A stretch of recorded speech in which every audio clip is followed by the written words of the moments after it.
Now they play a little hockey here in Buffalo, New York, as well as basketball. Perfect weather outside for hockey more than basketball. It's the St. Joseph's Hawks against the UConn Huskies East Region second round game from Buffalo, New York. Take a look at the lower part of the bracket where UConn and St. Joe's are meeting in the first game tonight. And the winner will meet either Villanova or Milwaukee. And at the top, you've got North Carolina, Providence, Iowa State, and North Carolina Central. Let's take a look at our eye view through glass inside the St. Joseph's locker room. And here is head coach Phil Martelli. 64 is great. I'm telling you, you have no idea, none, how powerful 32 is. You deserve to play this weekend. You deserve to play this weekend. And the only way we do that is what's been up there 33 other times. Win. Let's go. And we want to thank the St. Joe's mascot, the Hawk, the hardest working person in showbiz, for that exclusive video using technology we have here in Buffalo. A pair of glasses with a camera in it that he wore for us. We can't top that. Vern Lundquist along with Bill Raftery. What do you expect? I'm going to try. Well, you figure UConn with a great backcourt, push the ball down and half court for St. Joe's. We saw it on Sunday. Just terrific. Kanisevic makes great decisions, runs the show as a point forward. Let's take a look at the starting lineups. On your left, the Hawks of St. Joe's, the champions of the Atlantic 10. Wilson, Galloway, Roberts, Bembry, and Kanisevic each plays more than 30 minutes per game. On the right, Shabazz Napier, Ryan Boatwright, Niels Giffey, DeAndre Daniels, and Philip Nolan, the starting five tonight. Our officials, Antonio Petty, Jeffrey Anderson, and Gary Maxwell. The fourth official at the desk is David Hall, who worked one of the games this afternoon. Phil Martelli, 19th season, a very emotional victory last week.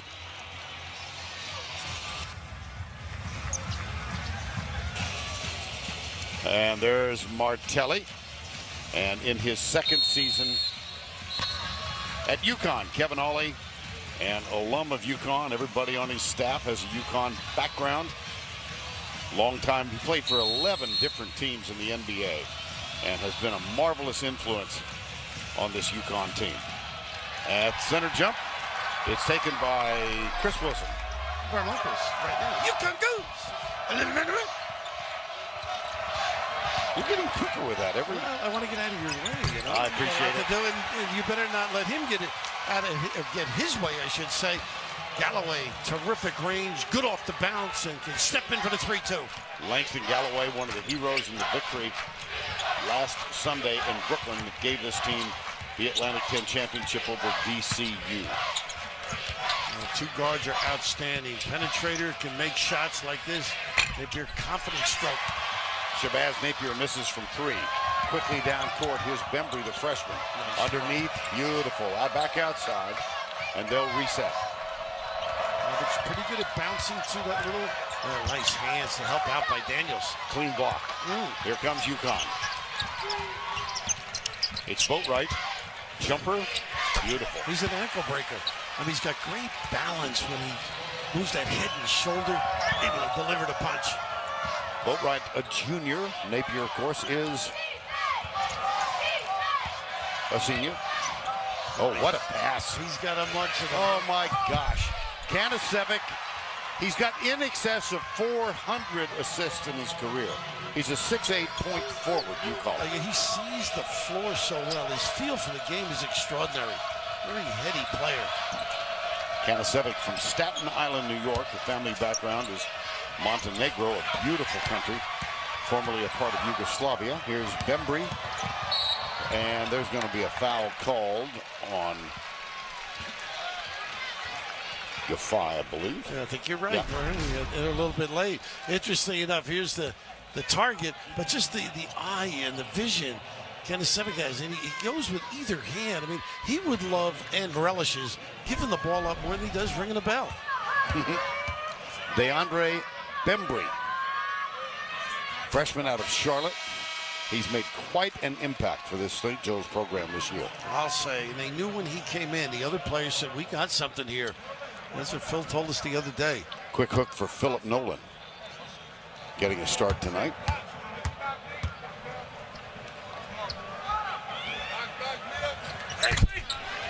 Bembry.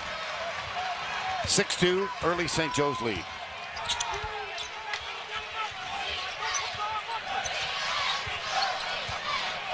Very strong backcourt for UConn, perhaps not as strong with the bigs. Grima inside, he's a deterrent at the glass. Step back. And Napier off to an 0 for 2 start. Kanasevic still has that leaping ability, huh? Oh, he carried the ball. No, he did not. He was fouled. He was... I thought he carried the ball. Well, I think he did. He may have gotten banged just before, fortunately for him. But I just love how he holds his guy off. And interestingly enough, that was a little bit of a cup, as you called it. Yep. But the other end, I mean, he just has great position, doesn't rely, steps to the ball versus his leaping. There's Galloway. This one won't fall. They run that great. They get him free for the open look. Amita Brima is on the floor now. Defy. Nope. Putback is good. That's Brima. That's what he has to do. Put him back and be a factor on this end of the floor. Almost 3 blocks a game. Not a scoring threat normally. He averages 5 per game. And started many games in the latter part of the regular season. Here's Kanasevic. Nice look. Oh, look at the assist. He is terrific. Look at the assist. Draws 2, Vern. Yep. Just absolutely vanquishes the interior with his understanding of what to do. St. Joe's up 8-4. A little motion offense now. And Galloway and Wilson got their hands full because these guys are great off the bounce in the backcourt for UConn. Here comes the screen set by Brima. Skip pass into the corner. Jumper Boatwright. Got it. Nice distribution.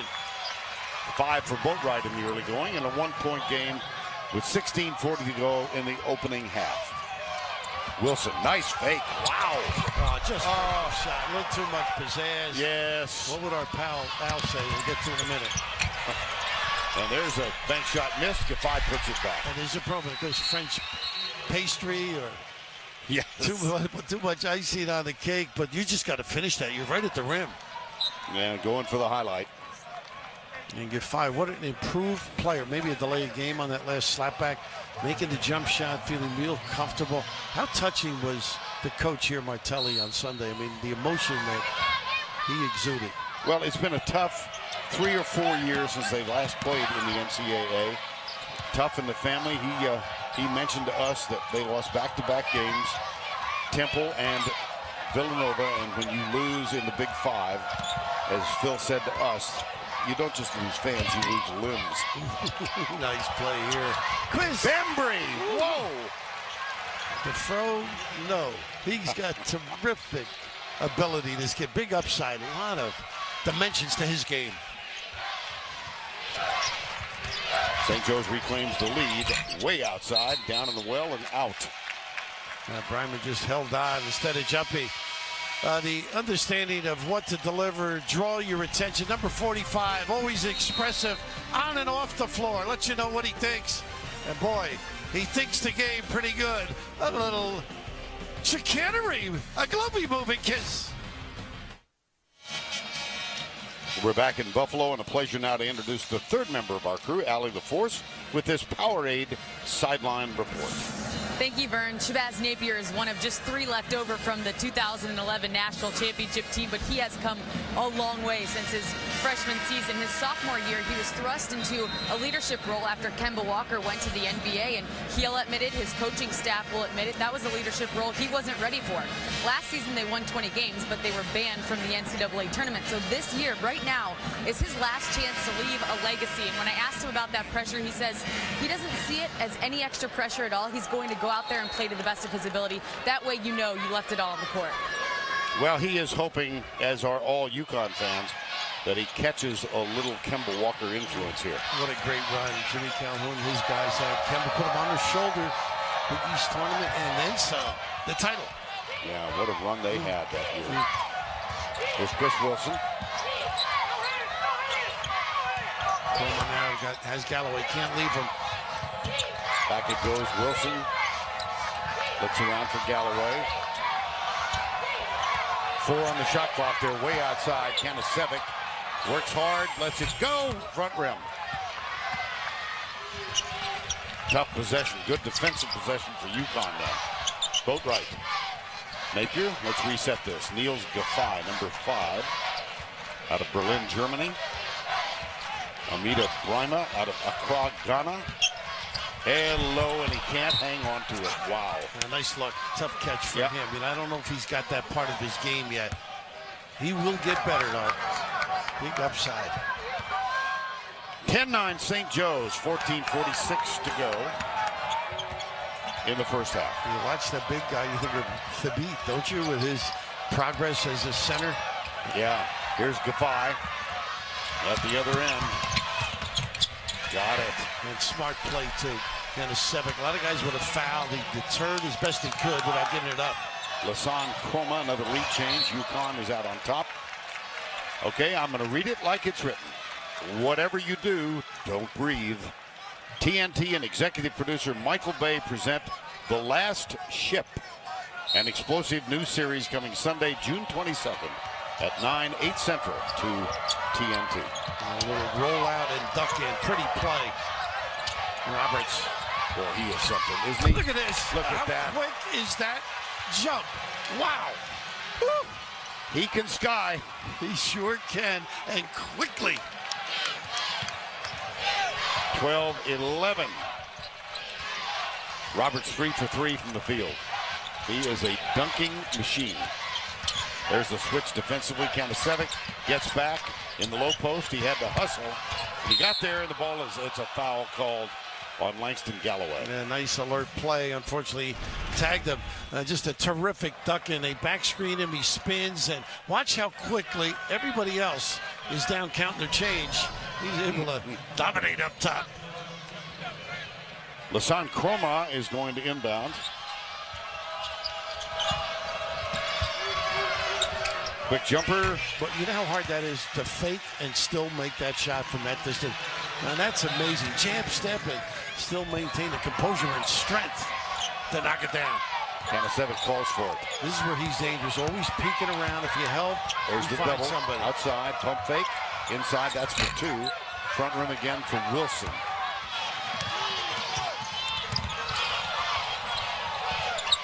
UConn has made 5 of its last 7 field goals.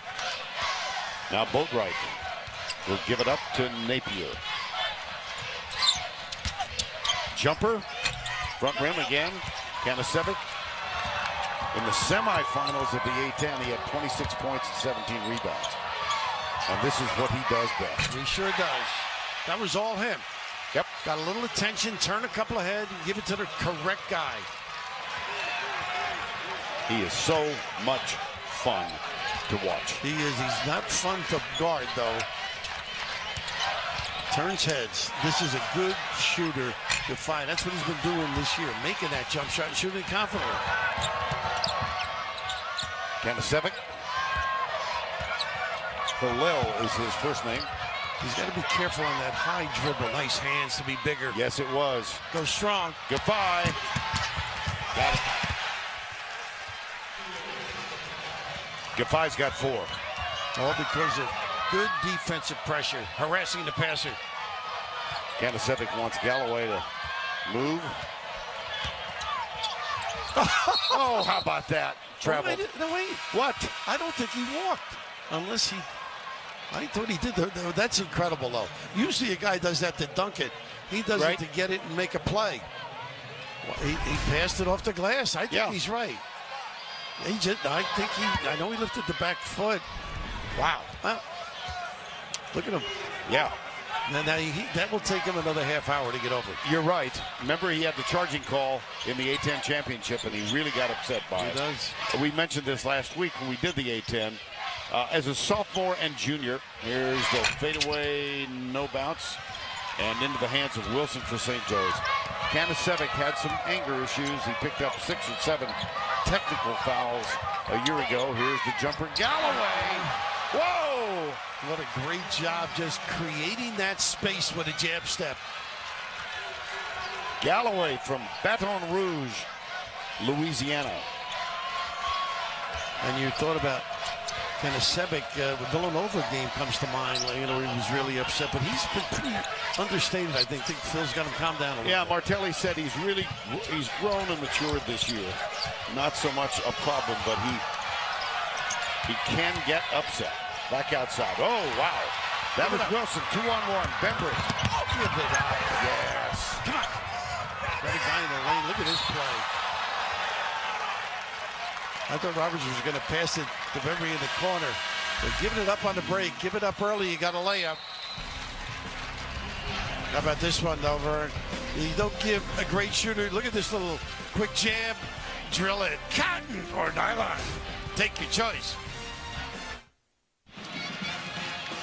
Excellent ball game thus far. Points off turnovers for UConn, 6. Galloway leads St. Joe's with 8 points. Boatwright, 5 for UConn. A 2-point margin.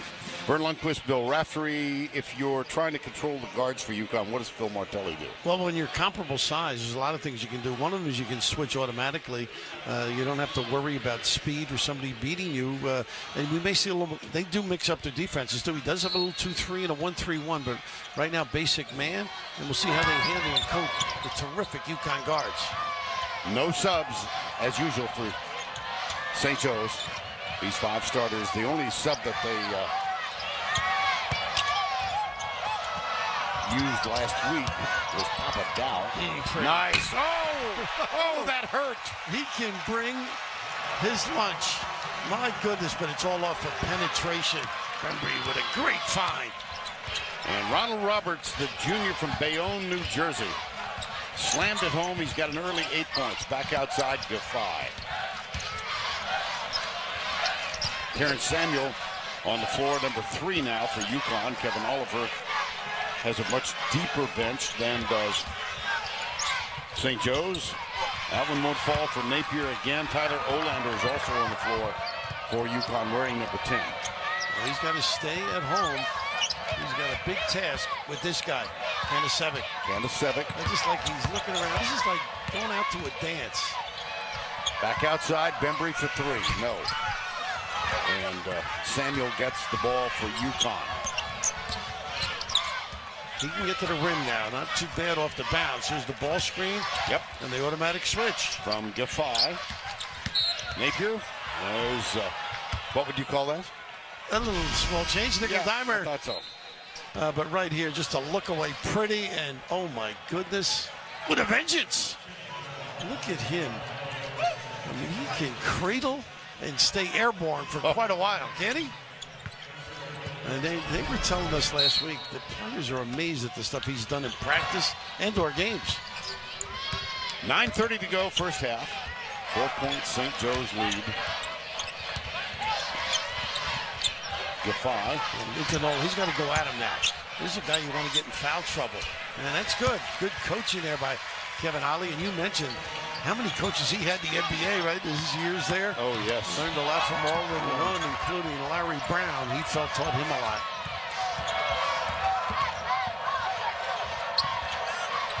Around the perimeter, Wilson. And Kevin's guarding over there. Look at him. He's got some energy. 10 on the shot clock.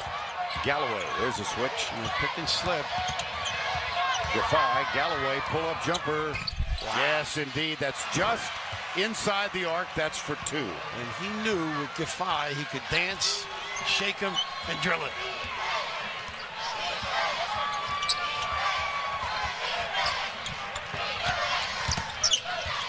And go to Nolan again. Why not? And they do. Now go to the rim. That's it. Kanasevic, he's capable of getting into foul trouble. And he picked up an early one here. He uses his chest beautifully in that play. Bembry, yes. Wow. Not too bad. A lot of terrific one-on-one players when necessary. Phil Martelli has at his call dribble drive and only just a little bit late. But pass nice and early so you can do the damage. Here's something rare, a substitution for St. Joe's.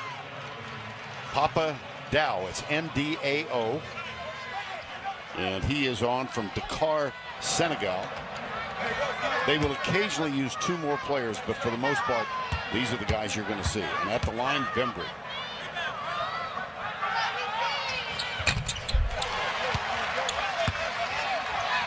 Three-point play. He's got 7. And St. Joe's has opened up a 7-point margin. Nearing the 8-minute mark, first half. He's got to go to town right here. Napier turns it over as he tries to get too deep, huh? You mentioned Papa now, not getting a whole lot of time, but he can spread and make some threes and can help this. Top of the key, occasionally can stick one. A lot of energy by Papa. I wish I could say that for us. I mean, off the air. Yeah. Too much for the steal. Boatwright did. Wilson. Bembry tries to turn the corner. There's Napier and good call. Yes. Very good call. The call is on Bembry. Nice defensive effort by Shabazz Napier. 7:42 to go, first half.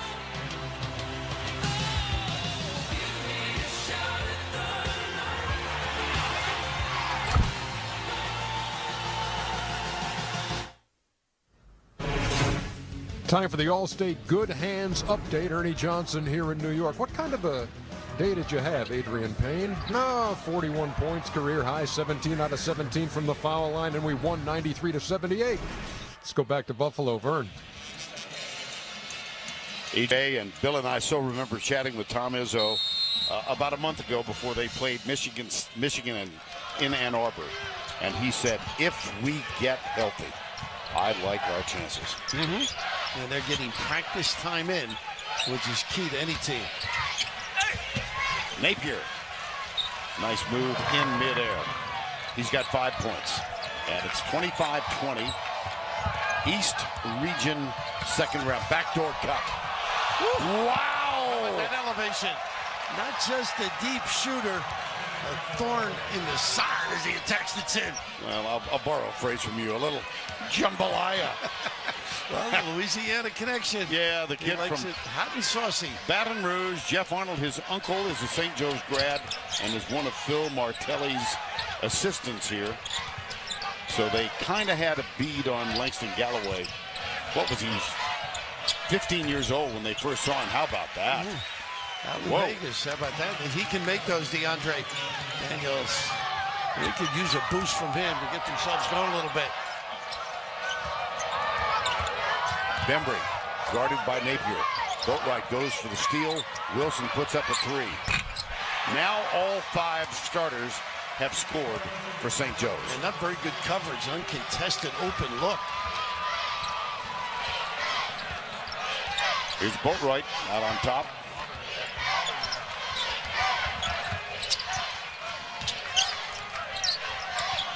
High-low and pretty good entry. Gotta make that. Goodness, can't get much closer. Primer. 67% from the field for St. Joe's. Papa Dow, no. Nice rebound by DeAndre Daniels. 30-23, largest lead has been 7. That by St. Joe's. Let's see if they set a handle. Everybody stays at home on that ball screen. Once again, lighten it up. He's got some range and ability, DeAndre. 6'9" junior from Los Angeles. That's back-to-back threes. Kanasevic. And he was really just looking for the foul. I know he was. And he ends up converting, looking for 4. Kind of leaned his body in, hoping to draw the foul, and instead, that's his 18th made 3 of the year. Yeah, he's still trapped. They got wide open. And just didn't get it inside to the big guy. Primer. Fantasy baseball fans, don't settle for less than the best. Move your leagues to the #1 fantasy site. Visit cbssports.com/commissioner to see why it is the best. Foul was on Papa Dow, the junior out of Dakar, Senegal. Yeah, good fight back in. Broma out. See if he can get on track for some open looks, too, to help Daniels out there. Nice bite. Yes. No basket. Yeah, pretty good look, though, wasn't it, on that penetration? Yes. Well, these two little guys in the backcourt for UConn have just uncanny ability to get beyond the initial defense and create havoc. Oh, havoc is what? VCU. VCU. Yep. Ronald Roberts drew the foul, his first, from the corner for three, air ball. Tough shot. That's going to be St. Joe's ball. He was played tight, too. Shabazz Napier not off to a great start offensively.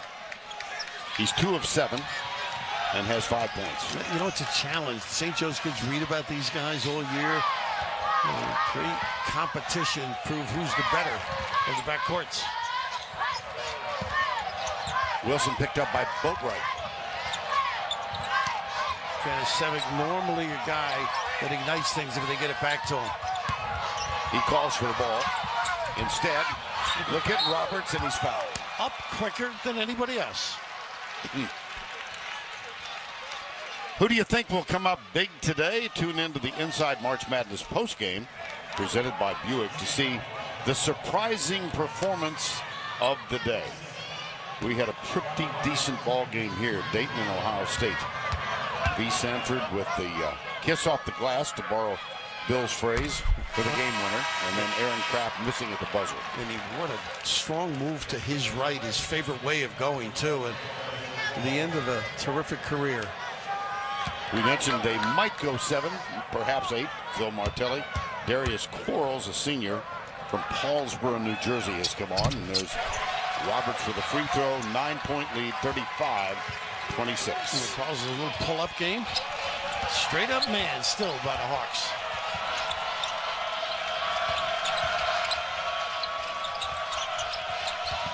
Daniels. Now Napier, penetration. Kanasevic was right there to help alter the shot. Offensive board. Daniels kicks it back outside to Boatwright. Look at that nice distance defensively. Defy. No. Roberts is tackled. Taken down hard. And Brima gets his second, I think. Amita Brima picks up number 2. 9-point lead for the Hawks. Coverage of the NCAA men's basketball tournament is sponsored by Jeep Cherokee, AT&T,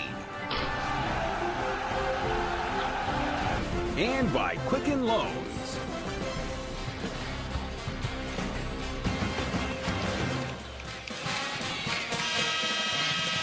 St. Joe's lead is 9, 35-26. Fair to say a star was born last Sunday in Brooklyn. He's 4 years old. His name is Philip Stephen Martelli. That hand is he just saw himself. He is the 4-year-old grandson of Philip and Judy Martelli. Watch him. He mimics his granddad. At the age of 4, there's Martelli behind the back. Nice tie, by the way.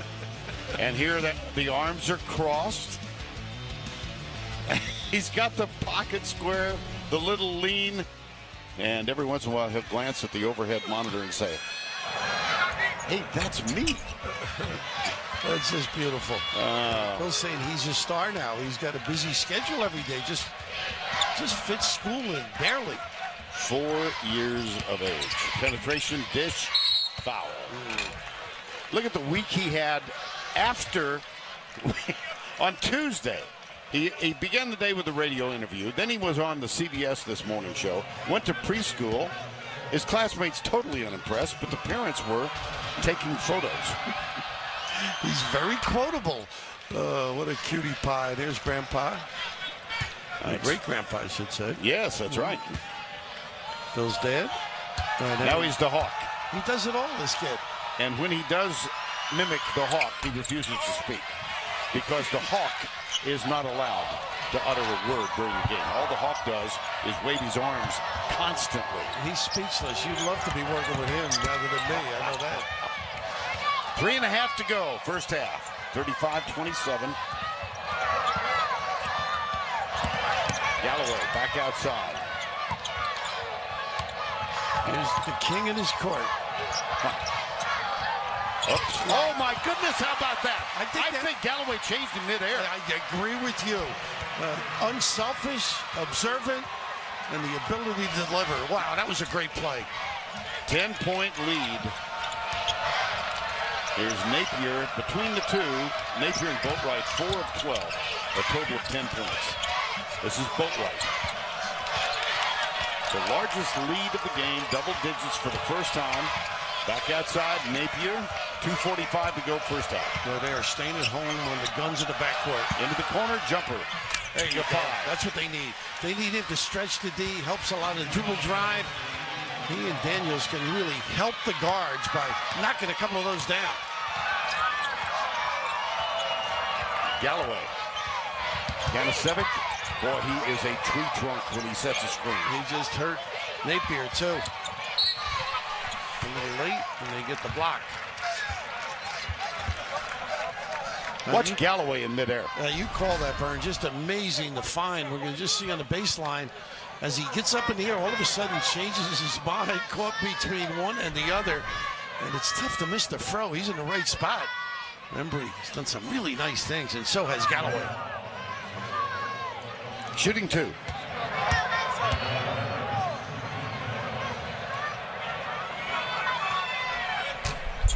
Coming up on AT&T at the half, we'll get you caught up on all the latest tournament news, highlights, and updates. That's all coming up on AT&T at the half. Quarles gave a blow here, and Wilson back in the game. Pretty good on-ball defender. The lead is back to 9. 2:19 to go before the break. Embry has 11 points already. Napier, Embry doing the defensive job. There was Janicevic to provide the block. That's off the rim. Janicevic for the rebound. He does a lot of things. Look at this. Left-handed pass. Embry saves it. Gets it back outside. Wilson. Nice pass. The floater. South Philly floater. LaSalle, I might add. Oh, my goodness, your alma mater.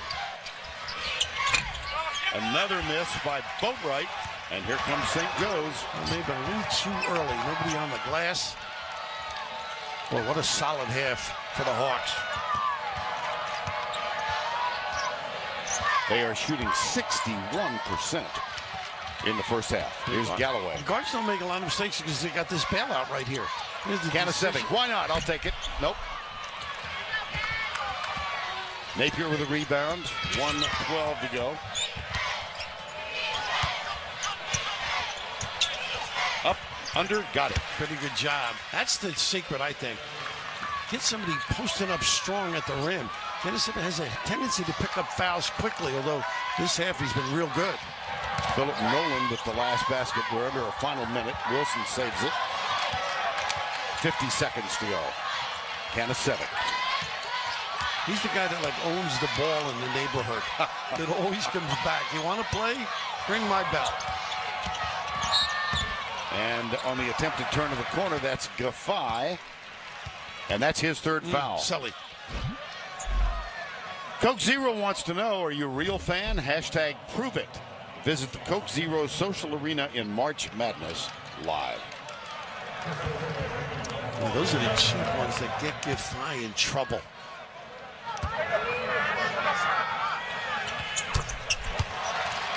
Niels Gaffai, you were telling me before the game that you first were introduced to him, and his name was Niels Giffey. Yeah, and then we that was in Maui his first year, and then we came back and did some games, and they made a name switch for us. It's happening. Well, I guess he never said much, being new to the country and all, wanted to just do his asked. Time called, 32.7 to go first half. Philip Stephen Martelli. We invite you to watch live games on your Amazon Kindle, your Android device, your iPhone, your iPad, or computer. With NCAA March Madness Live, watch now at ncaa.com/March Madness or download the app today. Which one of those 5 is your favorite? Well, I always say whenever those gifts, they should really send a young child to explain it to you, no matter what. At Christmas, they show up. Our kids explain it to us, and we're on our merry way. Late shot right now for UConn. About a second and a half. We're going to try and take the last shot of the half. Napier. Bembry backs off. And now Napier starts to play. Kicks in the corner. Boatwright for three. Oh my goodness, did that work well. A quick timeout for Phil Martelli. Good move. Got 7 seconds. Plenty of time to get something done. Boatwright cans the wide open three. The margin is now 5.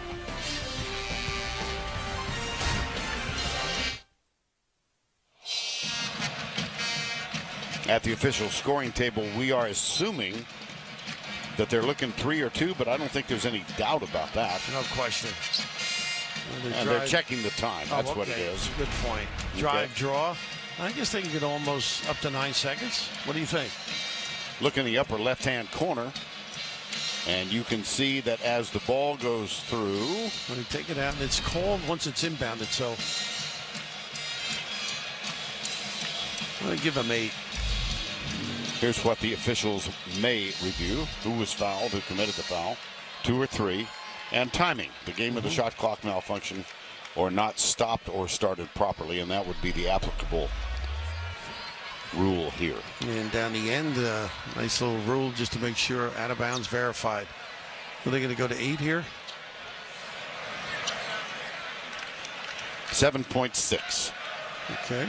7.6. So 0.6 of a second in St. Joe's corner. Well, they got very good guards that can speed dribble. Looks like Daniels is going to guard the inbound pass from Kanasevic. Here comes Wilson. He's got it. 6 seconds to go. Wilson gives it off to Bembry. Takes the shot. Wild shot.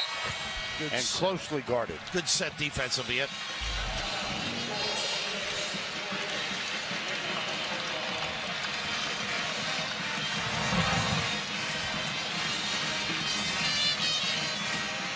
Galloway scores 12, Bembry 11, Roberts 10. And let's go to Allie LaForce. Coach, your offense is firing on all cylinders in the first half. 4 first-half dunks, almost 5. What's working to open up the floor so well? Well, I think that we have skilled players who are making plays. I'm not convinced that we're running great offense. We've got to take the ball at the defense and not so much side to side. You've limited Napier to just 5 first-half points. What's working so well on him? Well, DeAndre Bembry's a wonderful defender, and he's used his length. But Napier now has that look in his eye that he's going to put them on his back. Good luck in the second half. Thanks, Coach Vern. Allie, thank you. That's the end of the first half.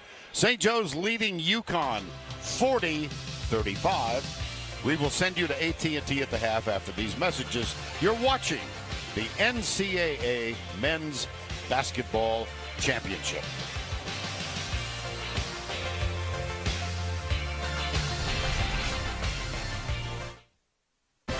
AT&T at the half is presented by AT&T. Rethink possible. We welcome you to AT&T at the half. I'm Greg Gumbel. The score, St. Joe's 40, UConn 35. I'm joined by Clark Kellogg, Kenny Smith, and Charles Barkley. As we look at the first half, Halil Kanasevic of St. Joe's just 3 points in the first half, while Shabazz Napier accounts for just 5 of UConn's 35. What did you see, Kenny, in the first half? Well, you look at this St. Joe's team, you say, what do they have? Because you know about Napier, you know about Boatwright, you know about DeAndre Daniels, have great offensive players. But when I watch this St. Joseph team, who is a heck of an offensive team, and you look at Langston Galloway, this is what you have to do against UConn. Sometimes you just have to get your own shot. He's like, forget it. I don't care what's happening. I'm getting my shot. And then the other thing you have to do is hit open shots, because they gamble, they press, they go for steals. They're going to leave guys open if you make the correct pass and you knock down open shots. And St. Joe's is doing both of those things in the first half, and that's why they have the lead. All right, sure. And what else would you expect in Buffalo, New York? Let's take a look. This is appropriate, I think, at the Buffalo Wild Wings first half stats. What stands out to you? It's interesting. The ability to get good shots and be creative. I think St. Joe's has been much better at it. It's been a little bit of a struggle, but hanging tough, UConn. A lot of adjustments maybe we will see in the second half. Maybe dribble and find some people and maybe some more inside touches for UConn. And just a moment ago, Allie LaForce caught up with UConn head coach Kevin Ollie. Coach, St. Joe's shooting 55% from the field. How do you limit them in the half court? First, we got to get back in transition. We kind of cross-match with Shabazz and Bremery. So we got to get back in transition, make them see all five, and then we got to rebound the basketball. They're shooting high from the three-point line, so we got to take away 3 of their scores. 3 guys is in double figures, but we'll do it this half. Coach, good luck in the second half, guys. Kevin Ollie mentioned Bembry, and he's had a very big impact. Solid basketball. When I see the throw, I think of Julius Irving in Sixer Land. Yeah. The doctor, DeAndre, not suggesting he's quite that way, but just terrific dipsy-do, Globey style smooch. And the find of Roberts, just good basketball. He's terrific at putting it on the deck and being creative and being in the right spot. Langston with a terrific look. Galloway to his partner. Julius Irving, huh? Yeah, well, the hair, the hair. I got you.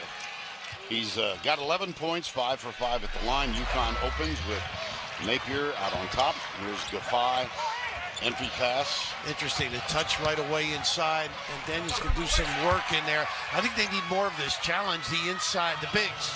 Well, they have cut what once was a 10-point lead down to 3.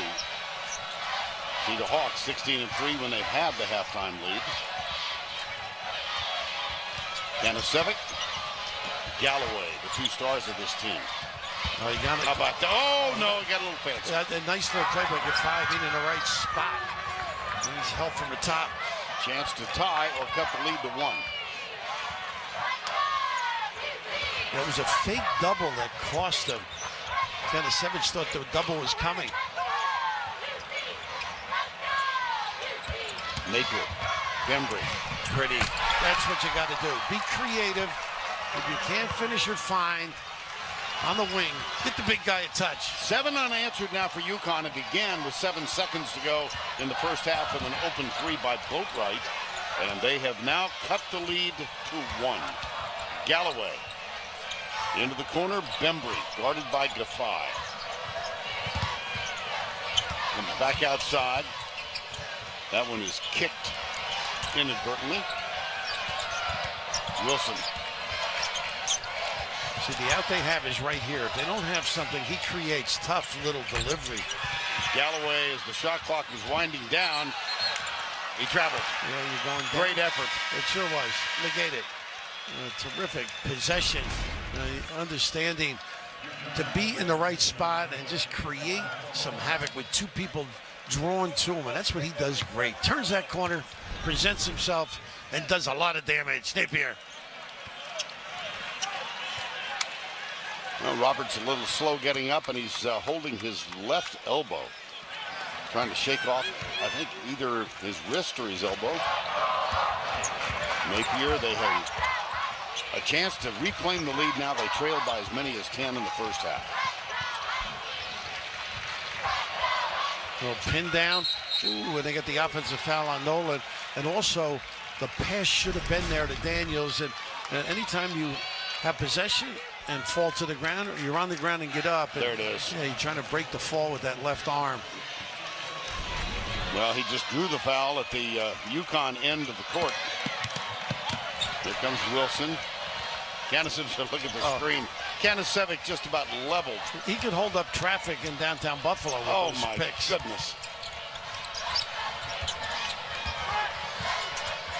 Nice look. Oh, does he see things? That did not go in. By No, that went up. It went up and through the wrong Up and way. through, yes. And once again, Janicevic sees, realizes, sees the turn head, the blind look to the basketball. This is really unusual. Nolan just picked up his 3rd foul. Yeah, that screen got him the 2nd, and that was 3. Galloway at the line. We mentioned that his uncle, Jeff Arnold.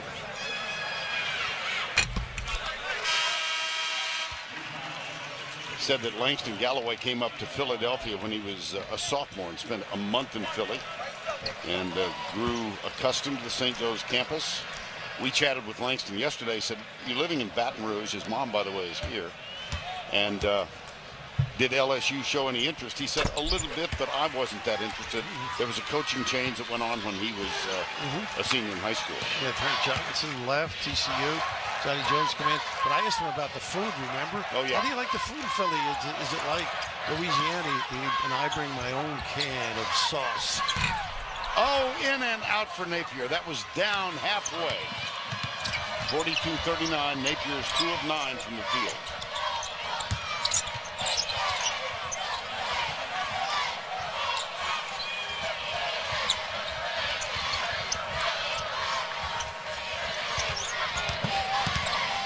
Galloway backs off. He takes the jumper. Look at him. That's twice. When he knows he's got a big guy, he's such a good shooter.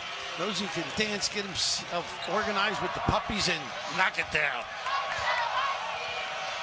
17 points for Galloway. He hit the big 3 to help secure the win over VCU. Nice spin in the lane. Look at Roberts get on the trampoline. Boy, he can get up. He sure can. And two-hand rebound. Big time. Kanasevic, number 45. Bembry, the freshman.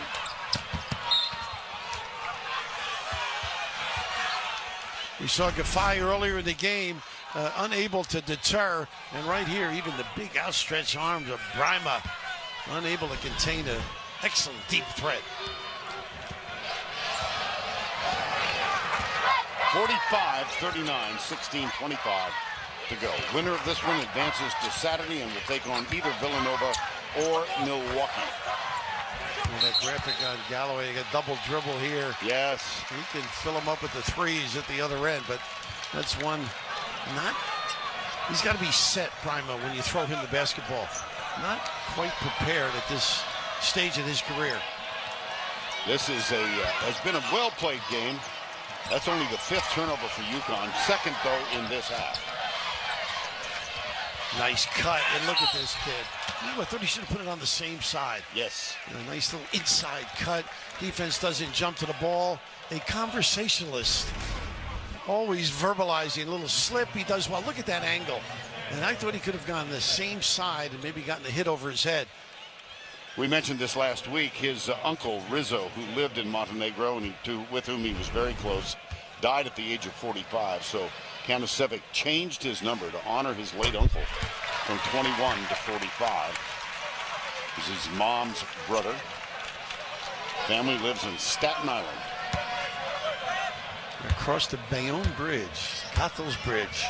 4 points, 4 rebounds, 4 assists. Nope. Nice hustle, everybody stood. Langston Galloway. Kanasevic wants it. Just clapped his hands. He said, "Give it to me." Galloway goes right. He's out of bounds. Yes, he was. Goodness, knowing where you are on the floor is so important. That was Wilson. 15:53 to go. St. Joe's by 7. Well, thus far in the tournament, Harvard won its 2nd straight second-round game.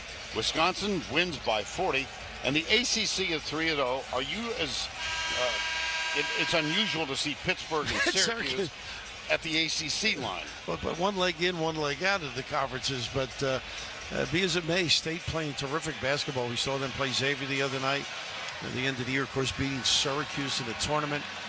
And Pittsburgh, pretty good. And how about the scoring of Wisconsin? Those guys are ringing the bell quite a bit of late. They've got good perimeter guys, Bruss, Gasser. This might be his best offensive team since he got there. Right? I think so. Yeah. Decker. There's so many good people who can respond.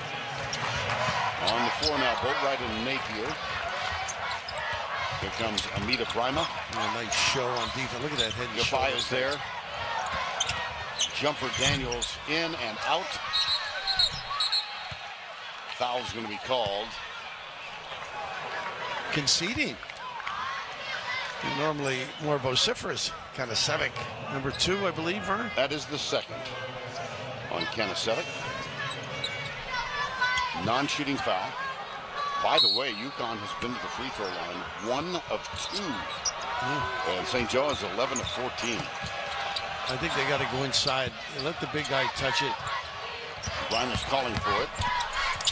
Kick it outside. Spot up 3. Gaffai, yes. Nice find. And just get them organized. First basket in almost 3.5 minutes. First points. Gaffai's got 10. Kanasevic. Spin. No. Here comes UConn. 2 on 3. Boatwright will slow it down. And then dart to the middle. That's a tough pass. Yeah, it really is. Good gather. It's great to have guards. And knock down deep. How about that? A squisher. Soft leather. Check the basketball. The poundage may be off. Yes. Back to a 1-point margin, 46-45. Bembry, Kanasevic.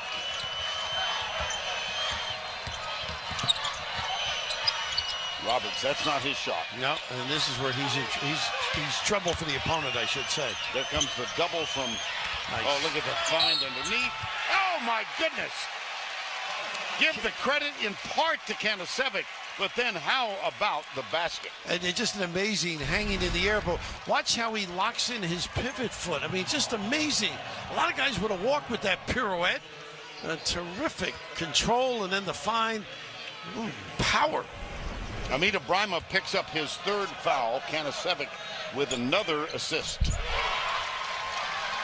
He's got 5 in the ballgame.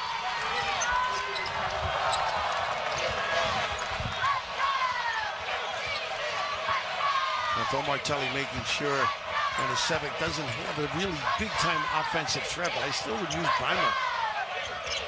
Here's Daniels, guarded by Roberts. Napier. Nice dive, but again, unable to convert and hold on. Galloway at the other end. Napier's back defensively. Galloway wisely brings it. Here comes the truck. Kanasevic. And from the corner, Wilson not having much of a factor in this game tonight. Gaffai, there's Kanasevic, who's having a heck of a factor in this game. He sure is. Held his ground, big chest up, wall up, and make sure you don't initiate contact. I just like this play on, too. Good piece of officiating, and the correct call as well.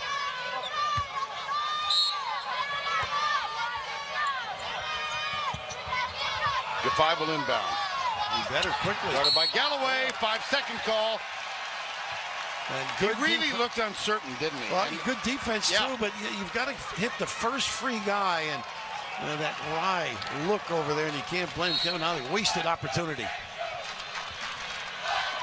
49-45, 13:30 to go in the ball game. Winner of this one will take on either Villanova or Milwaukee on Saturday.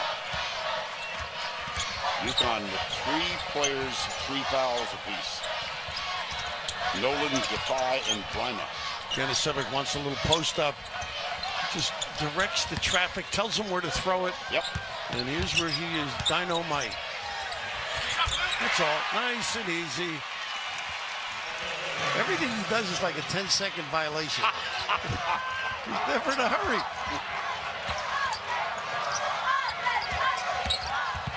Pretty. The blue-ray. Napier. Off the glass, he's got 10 points now. Here's Bembry at the other end, DeAndre. Kanasevic. Gaffai picks him up. He's got to be careful. He's playing with 3 fouls. Back outside. Look, he wants the ball point. Yeah, somebody wasn't at the right spot. He's a coach. He said he pointed to the corner and there was no one there. It was Galloway. Bembry will take the 3. And Gaffai will grab the rebound. 12:20 to go. Taken over. And off St. Joe's. Somebody was using their head inappropriately.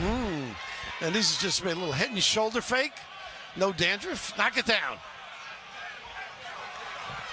And Napier. And turning that corner and seeing Boatwright do so well. And that could lead to some fines, too, as they close out on him. Now Galloway forced the 5-second call the last possession. This time Gaffai gets it in. Boatwright has it. 12-10 to go in this one.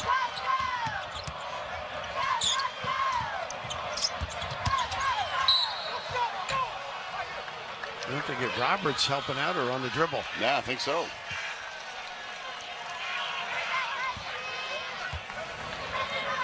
From executive producer Howie Mandel, the Hidden Camera Ambush series, Deal With It, is all new Wednesday at 10:30, 9:30 Central, only on TBS. And was that Wilson they got for that one, Vern, on the dribble drive? Spot up three, Defy. This one won't fall. Gets the long rebound. Gets it back outside. They'll reset. Tough to hold. Look at Bembry's defensive job. Well, great. They really collect at that rim.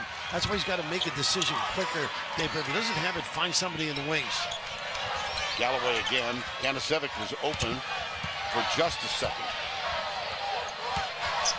And Galloway wants it out here because he thinks he can. They switch back now. Boat right on him. Kanasevic, Galloway, that's for three. Off the mark. Napier, right side. Boat right. Quickly in the lane. Spin move. There's Kanasevic. But there also is Amita Grima. Amita at the rim. And Boat right with great vision on the spin. 51-49, 2-point game. Nice double. He's got to back it out. Gets it in the hands of Bembry. He must have been out of bounds there, huh? Turnover. Time called.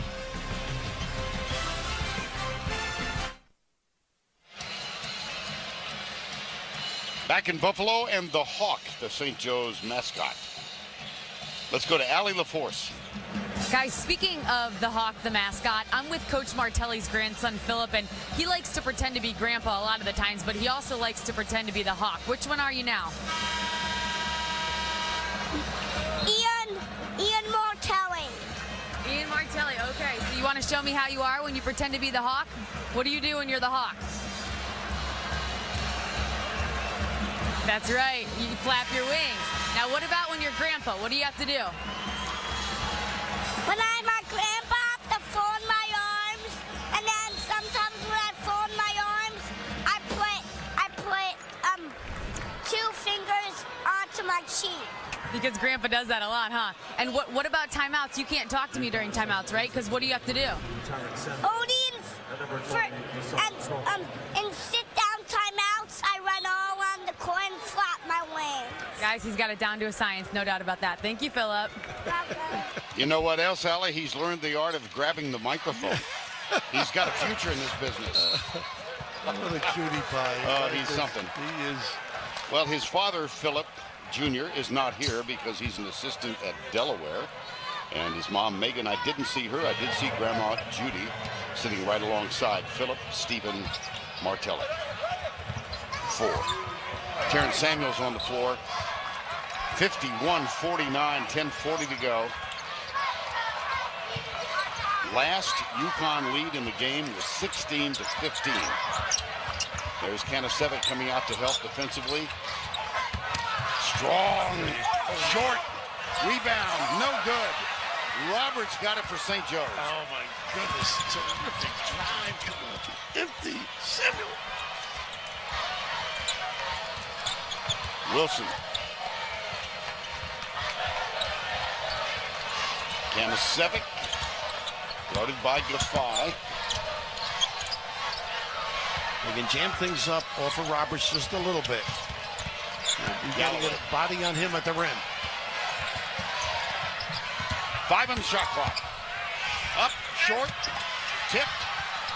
It hit the rim, so they get the offensive board and the basket from Ronald Roberts. And that's what happens when you slough off of that guy.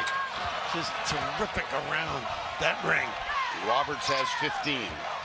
UConn getting to send 2 fresh bodies onto the floor. Reasonably fresh, that is. Here's Boatwright.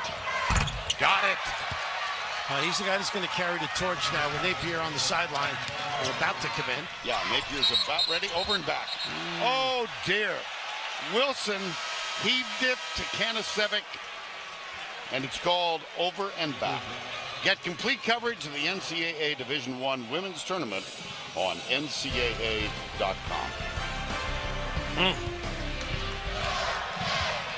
Nolan and Napier, Bill, are back on the floor. Here's Shabazz Napier. Back to a one-point game. And one. A double dose. Boatwright gets you with the three. And the clever deft ability. How about this little kiss? Goodness, is he just tough to keep in front. Remember, he's doing a terrific job, as good as you can do, but there's slippage. This is the third free throw attempted in the ball game for UConn. Napier cans it. And you would think with all the driving, they would get to the line. And UConn has reclaimed the lead. They trailed by as many as 10 in the first half. This is their first lead since they had it at 16 to 15. 9 to go. Wow, wild shot. Denver goes up, pumps. How about that? How did he do that? I mean, he was way under, and they had walled up. Amazing facility to finish. Well, we had a dandy here in game one. Dayton and Ohio State, a one-point victory for Dayton. This is shaping up to be the same kind of ball game. Pretty race, huh? Nice. Going left strong, showing that experience at a GW extra year. Chroma. Graduate of George Washington, utilizing that NCAA rule.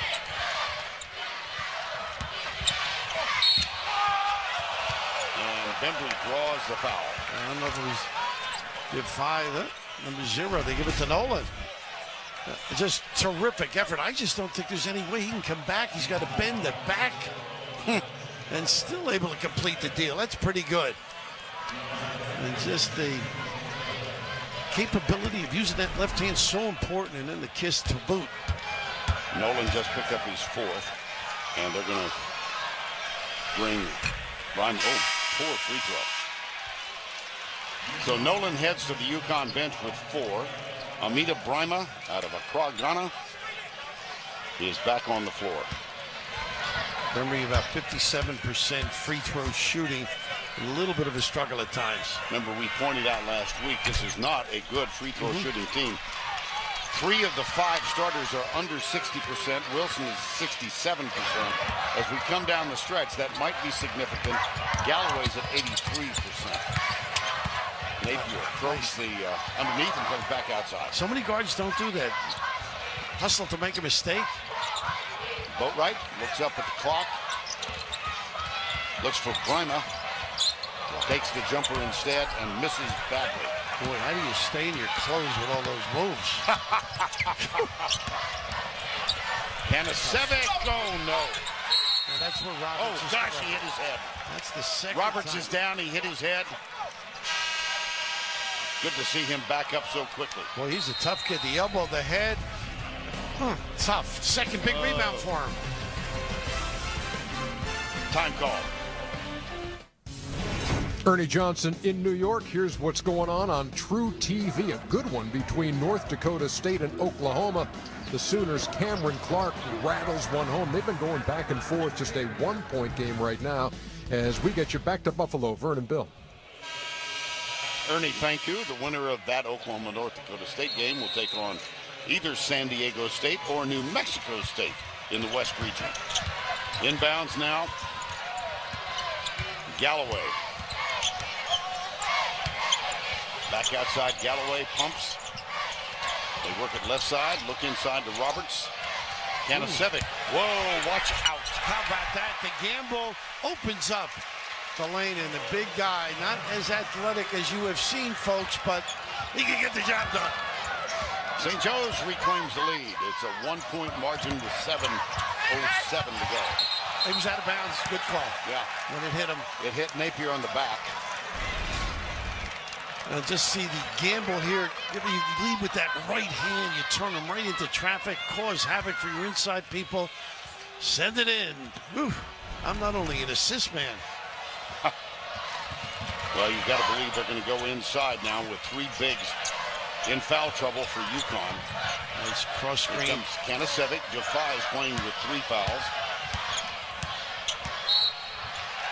Now he's got 4. Yeah. He just toys with him. Get the most complete coverage of every team in your bracket and the tournament's best moments with the Team Stream app from Bleachers Report.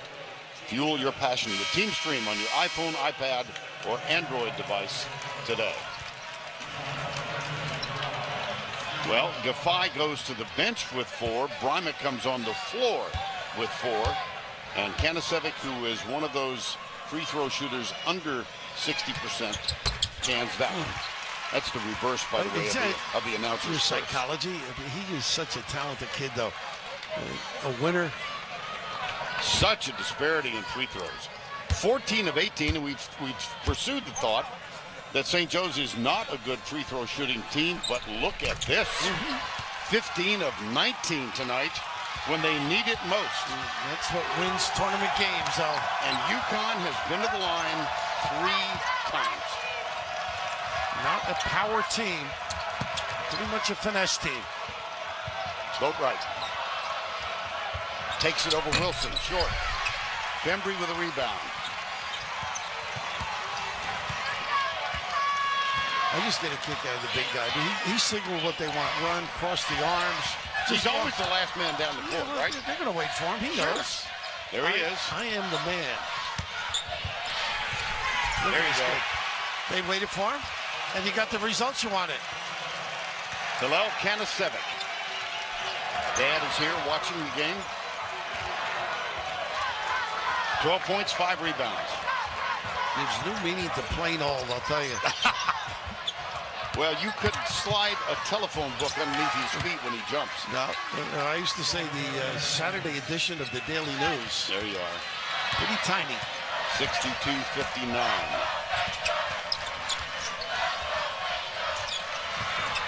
Good hands. He come up with it, though. Napier. Galloway. They've done a pretty good job on him this half. Jumper. Yes, they So have. much for that. Yeah, exactly. He was ready to go. He can get on a roll. 19 points. Langston Galloway, the 6'2 senior from Baton Rouge.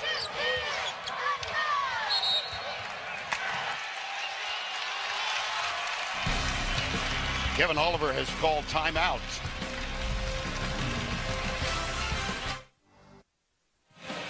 St. Joe's by 5 and go right to the third line. 15 of 19 free throws versus 2 of 3 for the Huskies. An amazing disparity. And for the season, only 64% for St. Joe's. Well, this promo was intended for me, I think. Bill, perhaps you. Let Upwave help you bring out your inner beast. For tips and advice on how to keep your body at its best, check out upwave.com/basketball. I don't know if I can continue the broadcast. I might have to go right to it. And the smile.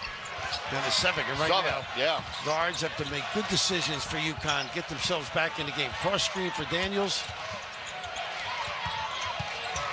Here he is. Good pressure D. Fake the double. Jumper. Rebound. Yep. Offensive board, Bryma. I don't know why you would gamble and help. Embry really dodged one there. Helped on the post, gave a good look to Napier. Here's Napier again. Puts it on the floor, and a little reach-in foul on Bembry. You know, that disparity on the free throw shooting, they really haven't fouled, though. Yep. I mean, that was a case that they did, no question about it. I think they got to keep putting pressure on them, get to the line as frequently as they can coming down the stretch here. I said Bembry, the foul was on Roberts, his second, and now? No, they switched it, I think. Now they switched, yeah. Okay. Now it's on Bembry. That's his third. Roberts gave that quizzical look like I wasn't even in the same zip code. Boatwright, Napier, they fight off screens. Back into the corner. Kick out, jumper for 3. Big find. Yes. How about that, Cromer? Put it right where you need it. Back to a 2-point margin with 4:22 to go.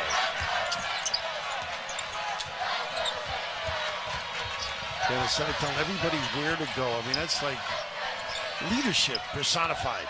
Comes out to set the screen. Galloway goes right instead. Now it's out to Kanasevic. He'll take the 3. Nice Look rebound. at Bembry. Oh, big play. Who wants it more? Oh, good pursuit. 16 points for the freshman. He came flying for the offensive board. And they're going to get Kanasevic. That's his third. So all of a sudden now, watch Bembry. Here's the miss and the rebound. 3:50 remaining.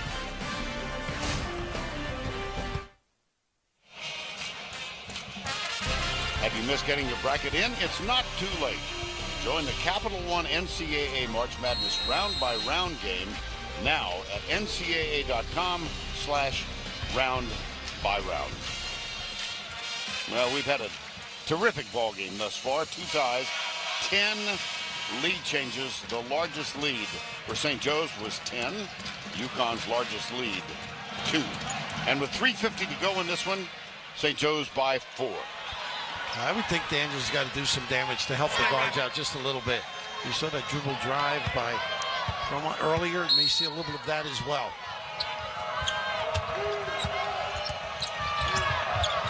Up, missed that. And out of the air, Napier. They've still got 25 on the shot clock. Napier with the jumper off the mark. You know, they've been a little bit off with their shooting, the 2 guards. Tired, you think? Maybe. They're out there a long time. Even though Kevin Ali has rotated them. The 2 guards, Boatwright and Napier, are 5 of 17 in the ballgame. Here's Galloway. St. Joe's leads by 4. And Kevin Ali does not want him to foul. He's being a little overzealous. He doesn't want to give one away. Jace, oh my goodness, airball. Good challenge. Kerma. Napier gets by Wilson, puts it up and in. It's a 2-point game. They can score in a hurry. You can't let them get out in the open floor. Kevin Ollie's going to send Gaffey back on. Foul trouble for the bigs. Reimer's on the floor with 4. Nolan's on the bench with 4. Gaffey's going to come back on the floor with 4. Now Daniels does a big job because he usually goes through Kanasevic. Vic, I should say. Nice team. Oh, what a block. Great reaction. Loose ball, held ball, possession arrow, St. Joe. And Kanasevic did not give up on a lot of guys. How about the open floor soiree and finish in traffic over a big? Lasan Como will head to the bench now. So, just a great effort, Vern, on that play. Galloway will inbound for the Hawks. Oh, boy. Goodness. Oh, boy. On the line. Wow. Whoa. And Wilson was out at half court begging for the ball with nobody on him. You just got to get it in that case. And leading to the sideline, too.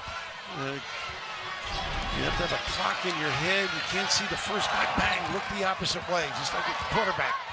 St. Joe's 12 turnovers. UConn 7. 2:15 to go in regulation.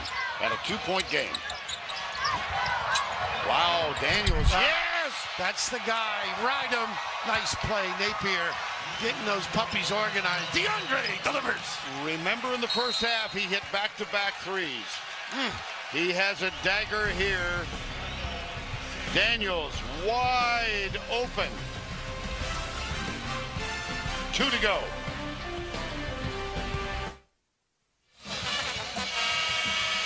Both teams have 3 timeouts left. Fouls, 7 for UConn, 6 for St. Joseph's. Among those watching this UConn Husky group today, Hall of Fame coach Jim Calhoun. We had a chance to spend probably 15 minutes with Jim yesterday, and here's the best news.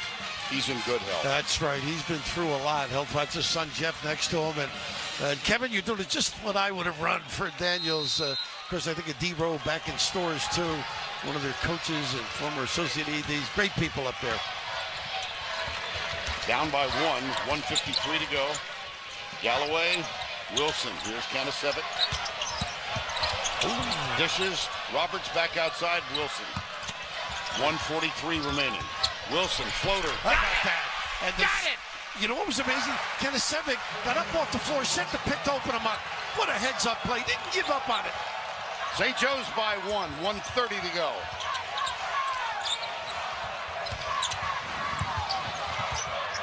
Boatwright back to Napier.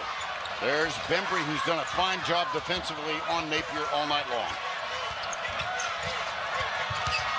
Napier. Too much pounding. Yep. Across him. 1:13 to go. 8th turnover now in the game. Oh, nice. Just this screen sets. He was on the floor, Vern, prior to this, and opens it up for that little floater. The rest pretty simple for the guards of today. The big guy just dominates on that offensive end. Now these 5 guys for St. Joe's have gone the distance, with the exception of a minute or 2 from Papa Now. So the names by now probably familiar. Here's Galloway, Kanasevic, Wilson, Roberts, and Bembry. 1 minute to go. Well, Daniels is the guy. His man is going to end up with the ball, generally speaking. Here it is. How does he guard him? Pick and slip. Here's Wilson. Just hit the floater, tries another, off the rim, but he'll go to the free throw line. A little scrape as he came. Interesting play Phil Martelli just called. You go to the left-hander coming to his dominant side. The defender gets caught on his hip. The swipe across gets him to the free throw line. Right here, you can just see coming just a little bit late. Excellent call. This made the one earlier, too. Wilson is 1 for 2. Make it 2 for 3. He is the one starter other than Galloway who's above 60% for the season. And this St. Joe's team is 16 of 20 for the season. Does that tell you something tonight? How about that? Now you go for 2 now. Now they get a quick timeout, Kevin Ollie. 49.2 remaining. St. Joe's by 3.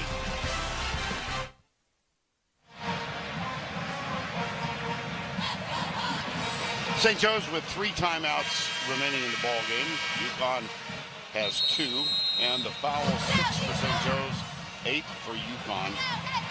Well, we talked about the free throw disparity, Bill, but shooting threes tonight, and they don't need a 3 right away, obviously.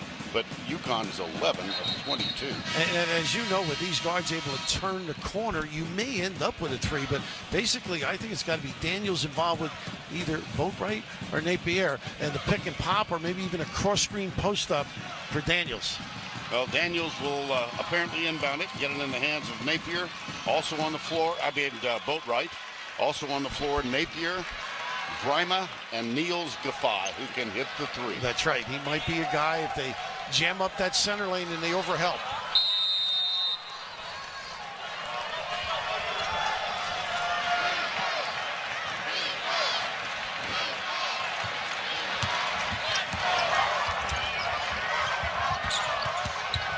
Strong drive. A miss. Tip. Saved. Oh, my gosh! Of all the unexpected offensive threats. Just to the right spot, though. Those long arms able to capture it. And this is a surprise, just a miss. But look at how he sticks to it. And then the little jump hook. He is going to be a factor. And right now, a big-time asset to Kevin Ollie and his guys. For this season, Grima, 57% from the line. This is not his strength.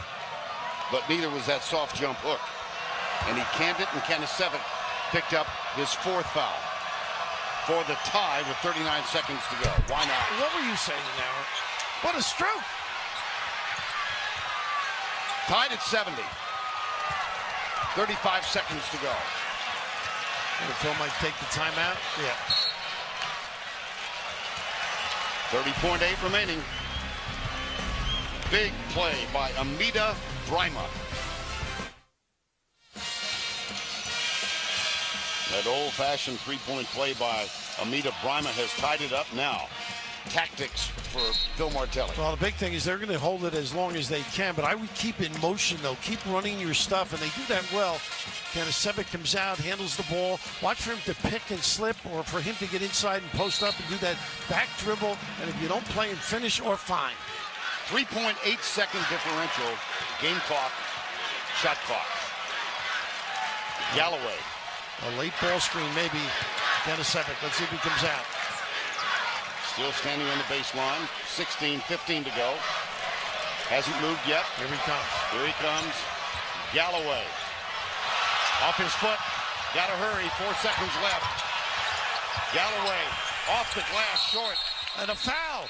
They got a Shot violation. clock violation with 1.9 seconds remaining. And they'll probably look at the clock, put maybe a few ticks back on it. Wow, just a missed dribble. I think he went between his legs as well, and that cost him. But here, what an opportunity, and that's one he can convert.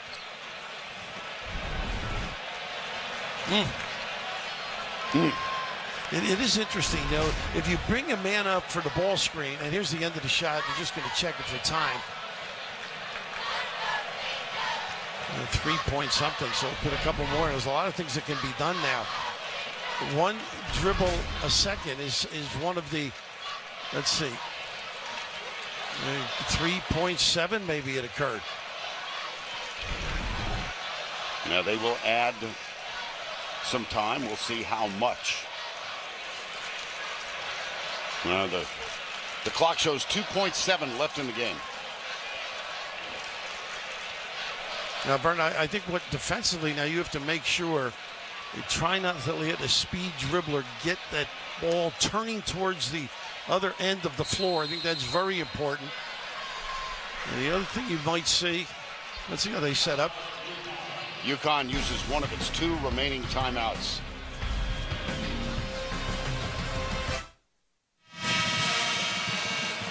Let's take you back to December 2nd, UConn, Florida. Shabazz Napier grabbed a loose ball after his first miss, nailed this game-winning shot with no time remaining. UConn a 65-64 win over this year's top seed in the tournament. Now, what's in store? The big thing now is you've got to force the ball to go back towards the end line, and don't. A nice post up here. Turn and look. The old picket fence. Napier for 3. No! Wow. I'll tell you what, Wilson came from behind. And to just jarred him a little bit. Yeah, absolutely. What a great play drawn up by Kevin Ollie. And as you said, a hustle play. Bails out St. Joe's. Doesn't give Napier a clean look. Well, a pretty good day. Whew. Just love this. And then just terrific basketball. And the bailout post-up set that up.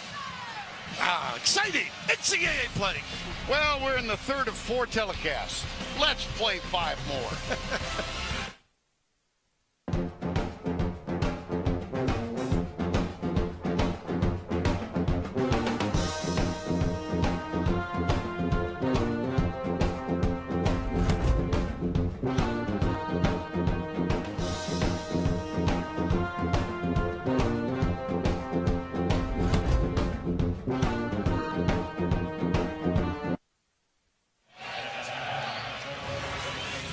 Overtime.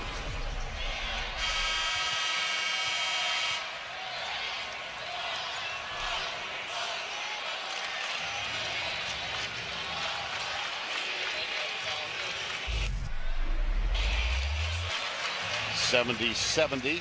This is the 17th overtime game since the start of the 2010 and 11 season. That is the most in the NCAA. Jump ball, Roberts. Brima. It goes into the hands of DeAndre Daniels. What a great play, though. And the counter by St. Joe's. Boat right. Empty side. Double ball screen. Napier jumper inside the arc. Front rim. Got to get his legs in it a little bit. Here's Wilson. Oh, boy. He did that earlier. Yeah. Threw it back to Kanasevic, and they had an over and back. This time, legal play. Galloway, quiet for the most part in this half. Kanasevic playing with 4 fouls. Doesn't make too many mistakes. Does that time. Boy, he's lucky he gets a jump ball. Hell ball, possession arrow, St. Joe. He tried to get this one back, and fortunate to get an opportunity to get possession.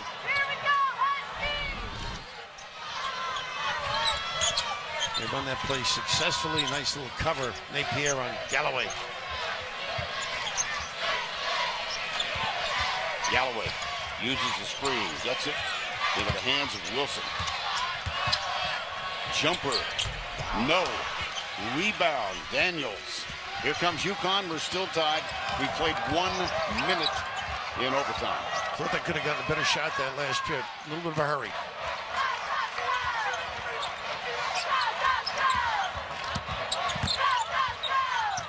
Back outside.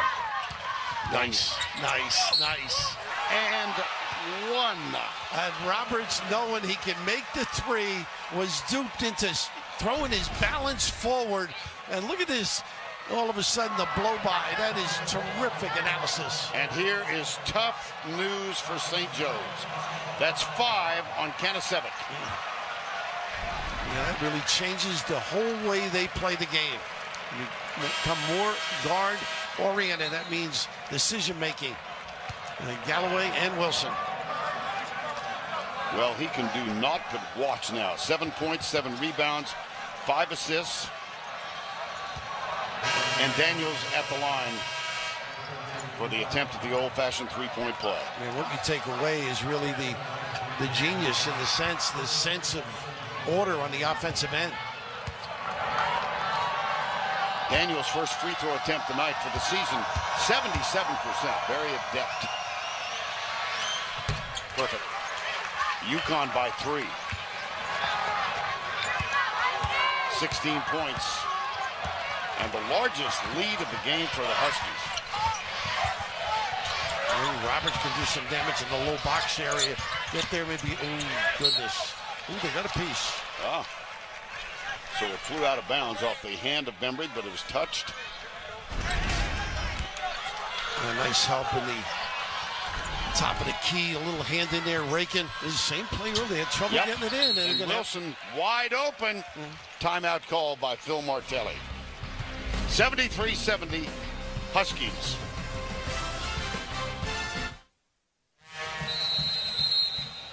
Back in Buffalo, St. Joe's trailing UConn now, and they've lost their most versatile player, Halil Kanasevic, out with 5 fouls. The winner of this one takes on Villanova or Milwaukee on Saturday, and of course, in scenarios, Villanova a 2 seed, Milwaukee a 15 seed. So the chances are, not certified, but that Villanova will advance in either scenario. St. Joe's worst loss of the year was a loss by 30 to Villanova.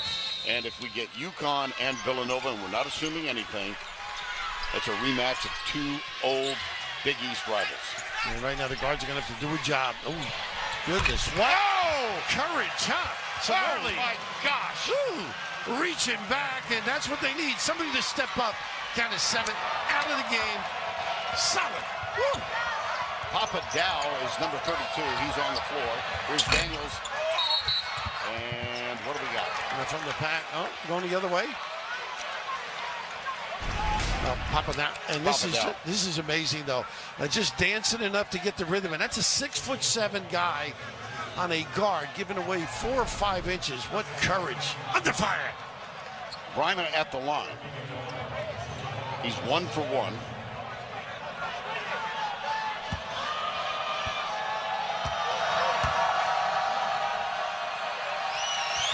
How about this guy? Beautiful rhythm. Yes. One more. Now they're all excited about what he's going to become like, Brahma. The dominant force defensively, learning the skill factor of the game. 2 for 2. Look at he's pointing up. He's got all the gimmicks. Lasan Chroma is on the floor now for UConn. Here's Wilson. Papa Dow has replaced Kanasevic. Galloway curl. Chroma's very good defensively, I think. He really gets after a guy. Just only get a small change foul. Nice help by Daniels. Here comes Roberts with the screen, the switch. Bembry into the corner. Galloway, pump fake.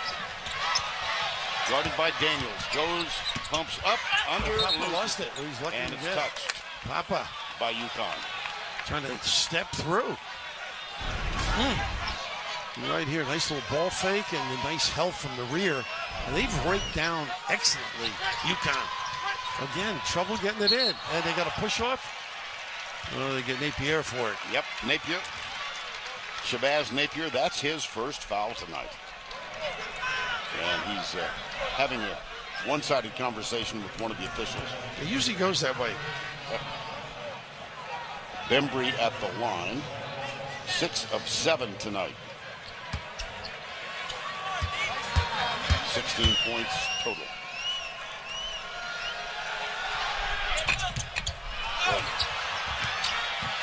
Ooh. Loose ball, watch out. Going this way, I believe. Yeah, it's going to be UConn ball. Hopefully everybody is okay over there. Reina hit the deck. What effort by him. Coming down the stretch. Yes. I mean, that ball was up for grabs. Watch him pursue this now. And he's behind, but causes the havoc. Terrific. Oh, contributions by the big guy. Gafai is back in. He replaces Lasan Chroma. 2:33 to go. And a 2-point UConn lead.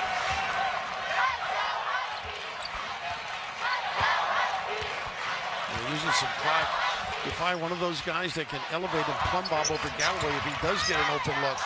He's at the free throw line now. Jumper. Wilson hit it.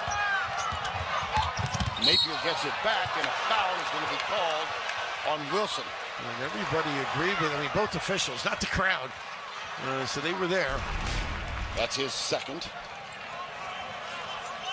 Yeah, he got his legs in there. That's a pretty easy call. Who would you like to have at the line in this circumstance? This guy, 86%. Shabazz, yeah. Napier. He's been down the road. Set a good example by Kemba Walker for leadership. This will be his second free throw attempt tonight. 86% over the season.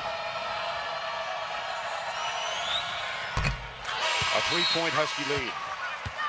Lasan Chroma coming back on the floor. Kanasevic, his work is through, perhaps his career at St. Joe's. And that's what hurts this team, I think. His head in the game.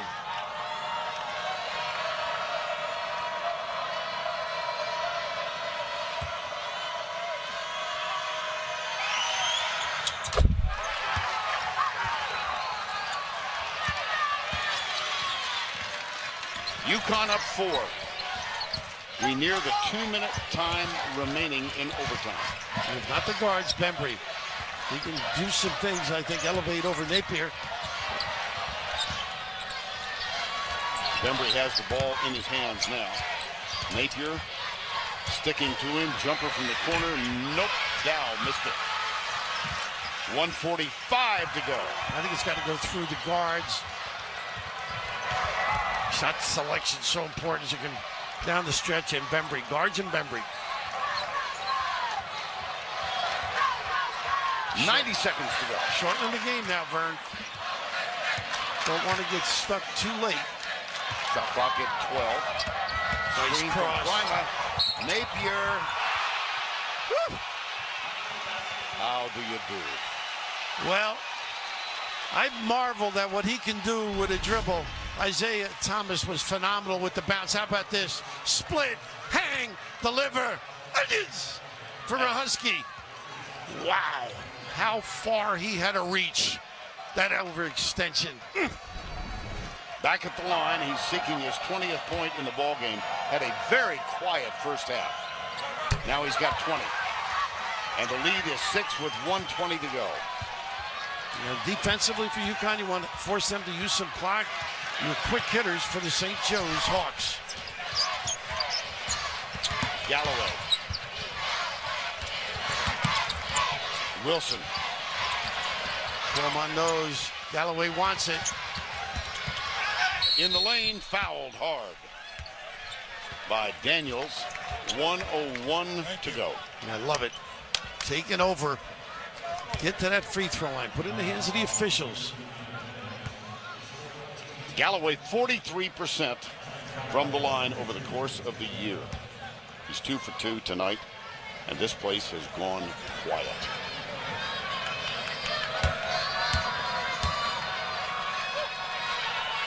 Now, this is the kind of guy you want on the free throw line. Solid. Anytime your guards can nail them late in the game, and he can at 80, 82.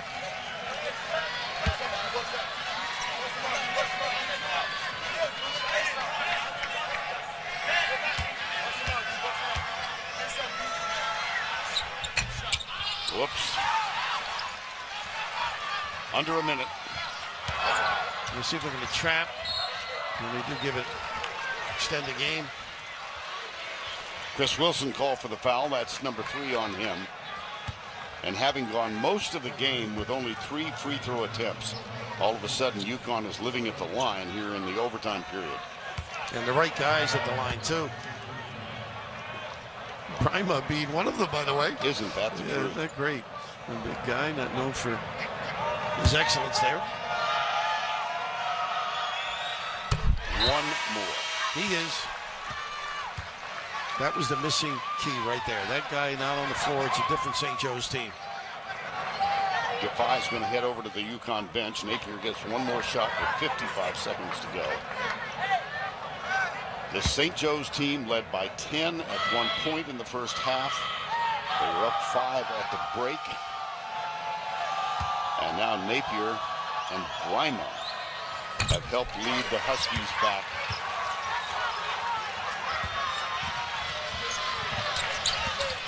.50 seconds to go. Wilson. Wow! How about that from deep? And that gets you right back in and gets you healthy. Long range without a challenge. Timeout, St. Joe's. I think he launched it, don't you? So to speak. Hawks with one timeout left. UConn has a couple. Both teams in the double bonus, and UConn has the possession arrow.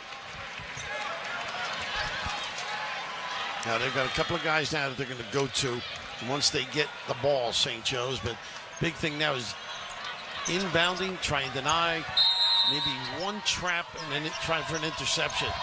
St. Joe's over here, Jack Ramsey with a 1-2-1-1, a trademark of the Hawks for years. A giveaway.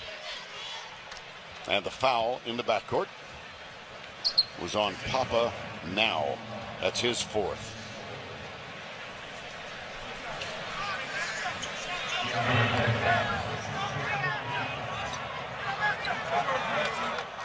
Daniels at the line to shoot his 2nd free throw of the evening. 5-point UConn lead, 46.5 left in overtime.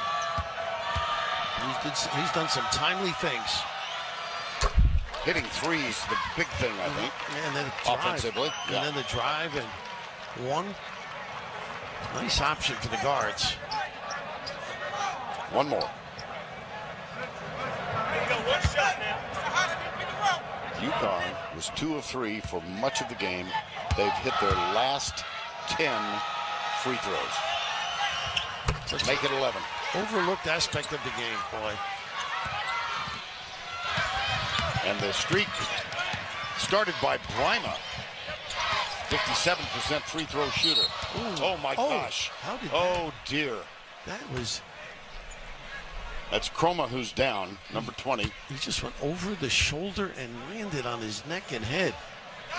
What kind of shape you have to be in? Oh. Neither one of us may call them medics. This is unbelievable. Oh my gosh. That broke his fall a little bit, but Yeah. still. Not pleasant. He's up, hands on hips. The others didn't count to 5.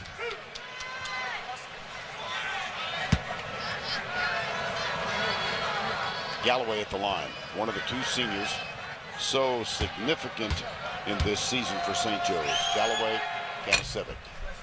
A big thing, this stops the clock and get themselves organized. Just a mistake away, and he knows that. 37.2 left.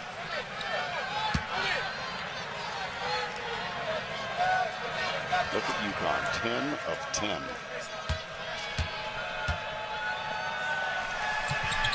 And you got the right guy on the line there for St. Joe's. 25 points for Galloway now. Defy runs the baseline, gets it inbounds, and a foul in the backcourt again. Now be careful how you give that foul anymore, too. With that flagrant 1 they call.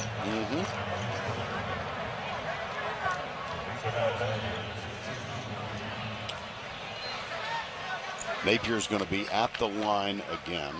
He's got 22 points in the ball game, 17 of them in the second half and overtime. And that's when you want your mainstay to step up, no question about it.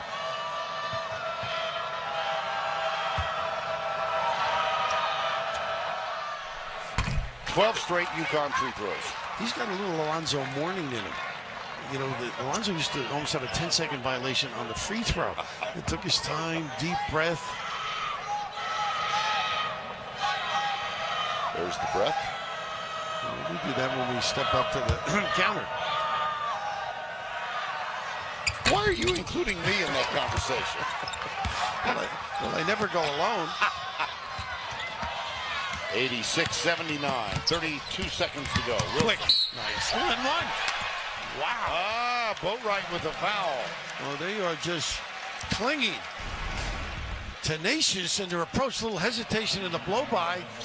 And nobody home up front, but the gambling, you just see the shoulder sag that Shabazz when he heard that whistle. Chris Wilson at the line. 30 seconds to go. Papa Dow is going to leave, and Darius Quarles, number 11, comes on. Well, Wilson, the first thing he's got to accomplish is make the free throw. And he got some length on the floor now. And same idea. And he can't get your defense set. Oh, taken away. And he kicked out of bounds. And what a hang-in. Ooh, they got it wrong. They're going to change it. Oh, wow. They're going to go over. Oh, they're going to look. Oh, no, they're not even going to look. No, okay. He's just pointing in the wrong direction. Gary Maxwell pointed in the wrong direction. And it didn't hit anybody. Are they going to look? They're going to look. Now, you got the rule in your favor. Why not? Very important. Yep.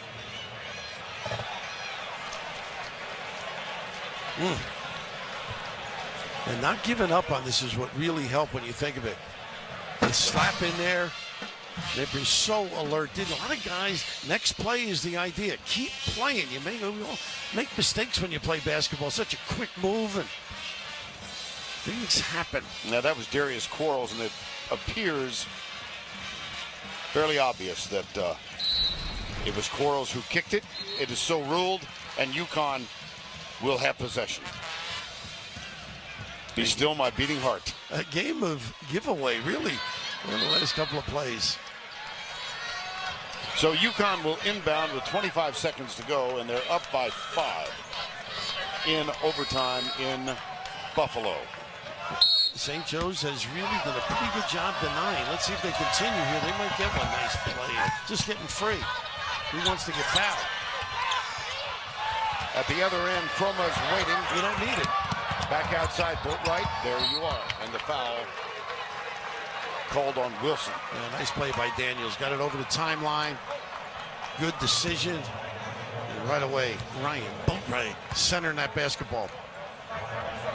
15.1 to go. And UConn back at the line where they have hit their last 13. Amazing. The theme of the game for much of the game was the huge disparity in free throws attempted, and St. Joe's canning so many of them. And now Boatwright makes it 14 in a row for UConn. And what you do at crunch time in this game, so many teams of even talent. The Huskies have hit their last 15 at the line. Here's Wilson. Well, you don't want to foul. Oh my goodness, that is really deep. Made one earlier deep, but maybe a pass to get somebody else involved. Gaffey will inbound.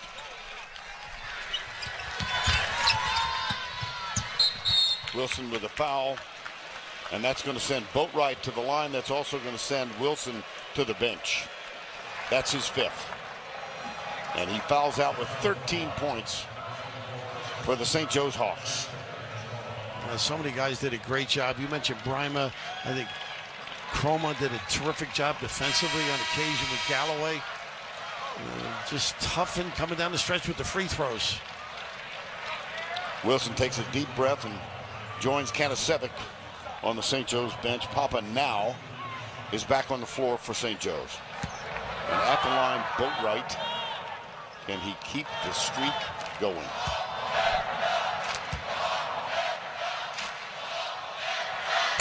No. So the streak ends at the free throw line, 15 seconds, and now Phil Martelli. Giving guys an opportunity. Evan Mashmeyer, he's conceded this one.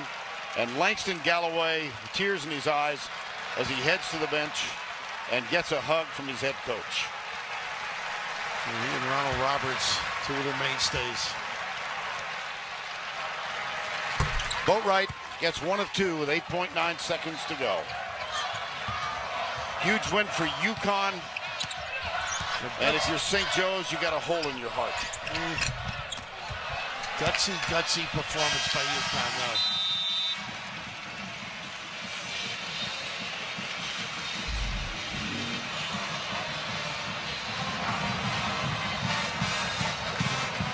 UConn outlasts St. Joe's.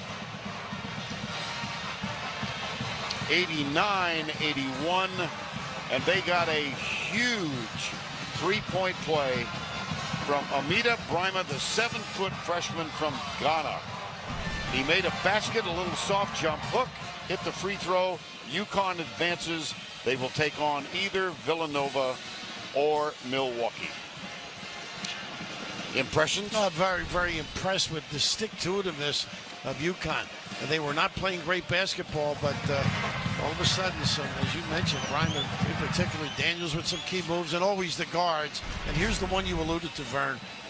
Just hanging pretty tough. A little ability deep, certainly. That was Daniels, and the big fella doing the great damage underneath. Well, after Daniels' 3, it was Brima with a soft jump hook from the left side. He was fouled, and he hit the free throw. Let's go to Allie LaForce. Let's start with you. You told me yesterday that you would feel no extra pressure. You'd leave it all on the court. Just 5 first-half points, but you turned it up to a different level in the second half. What happened? Yeah, I mean, I just, in the back of my mind, I just told myself, man, this could be my last game, and I don't want to end on that note. I don't think I played great, so I just wanted to give my total effort. And I was lucky to make shots. I was lucky to make plays for my teammates, and I was fortunate enough to get this win. This is such a guard-oriented team, but Brima was the guy who stepped up in regulation to tie it up. How did that feel for your teammate? I mean, it's just good. They're all growing, and Brima made a big play. He got the rebound, laid it up, got fouled, and then he made the free throw, which is just, spectacular for him. A lot of guys get in that pivotal moment and get scared, and he wasn't. He just stepped up there and took the shot, and, we're thankful it went in. After not being allowed to make it to the postseason last year, how does it feel to finally be there this year, your senior season? I mean, it's madness. You just seeing what just happened. St. Joe's, they came in, they ready to play, and they had us on our heels, and we just had to fight back. And that's what's going to happen in March Madness. This is what always happens in the tournament. And we just got to be ready for dogfights for the rest of the tournament. And we're happy for that. We're excited to know that. Congratulations, Shabazz. You've earned it. Coach Ollie, let's bring you over here now. Let's talk about this guard that I just talked to you right now. You told me that he's a completely different player than when you first met him. And one of the biggest things was he takes accountability for his actions. Would you say he took accountability at the end of this one? He did. He shared the game, though. And one thing I want Shabazz to do, he got a great gift to play this game, but give it away. Don't hold it inside. And he's just doing that to a great degree. And all our guys stepped up tonight. It wasn't a particularly good first half for us, but we just kept believing. And if you believe bigger, good things happen to you always. What's the first thing you address prepping for Saturday? We just got to play together. We got to play together, share the ball. We got to get back in transition. They got some phenomenal guards, and Pinkston down there, he's a handful. So we just got to play together. I got so much passion for my players. It's not about us winning. It's about our players being the best student athletes they can possibly be in this great university. We just want to represent it the right way. Took extra time, but you got it done. Congratulations, Coach. Vern. Thank you, Allie. Congratulations to the Huskies of UConn. Storm back, hit 15 free throws in a row to end the game. Final score, UConn 89, St. Joe's 81 in overtime. For Bill Raftery and Allie LaForce, for Lundquist, so long from Buffalo. Tournament games continue on CBS, TNT, and True TV. Coming up here, Milwaukee, Villanova. First of all, I thought it was just a great game by both teams. Unfortunately, somebody had to lose. I'm just glad we came out on top. The guys right here, they played hard. They played with grit. They played with a grind. And, at the end of the day, we want to outwill and outwork our opponent. And it took a little longer than I thought, but Unfortunately, we got it done at the end, and we started making plays, and it's all with my players, and I thank them for having a great game for this great university. Thank you, Coach. We'll take questions at this time for either Ryan, DeAndre, or Shabazz. Go ahead.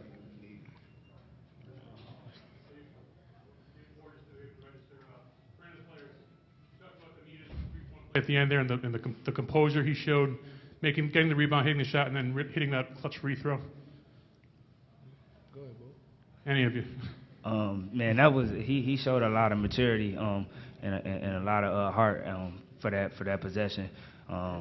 Man, for him to make that play and just for him to go to the line, like he knew he was gonna make it. He went to the line with his swag and all that. So he went to the line and knocked it down. It was a big play for us. We're going to go right here, and then we'll go to the back in the green sweater. Shabazz, Adam Zagori from SNY. I think you had 5 points in the first half. You had 19 in the second half in the overtime. What was the difference between the two halves, and was there ever a moment in that game where you thought this might be the end of your career? The first half went by so fast, and I was in the locker room, and I was just telling myself, man, I got to do something, because my teammates need it. But at the end of the day, this may be my last game, like you just said. And my teammates helped me. They willed me like they have been throughout the whole season. Guys were telling me, Shabazz, keep going, keep shooting.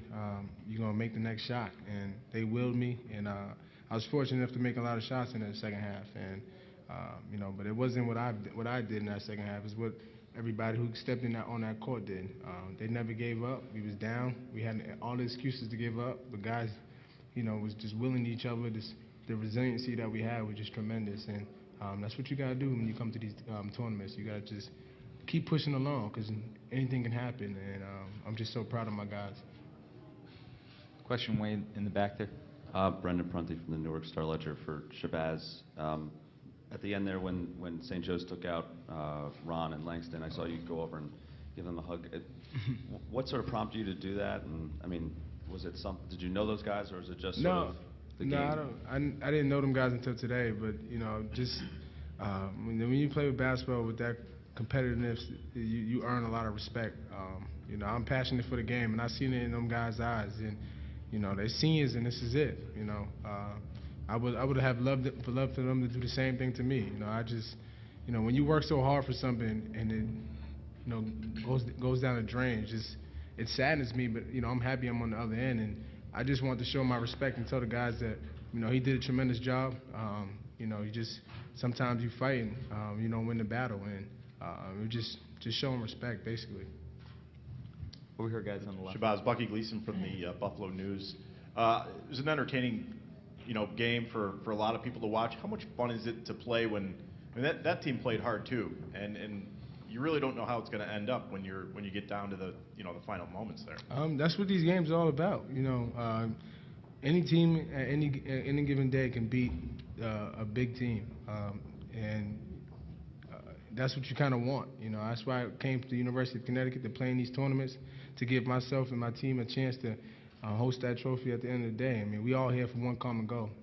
If someone told you different, that's a lie. And they played with so much competitiveness and passion that we had to do the same on our end. And like Coach said, someone had to be a loser. And not to say that we were more passionate and more competitive, but we was lucky and we was fortunate to be on the other side and to win.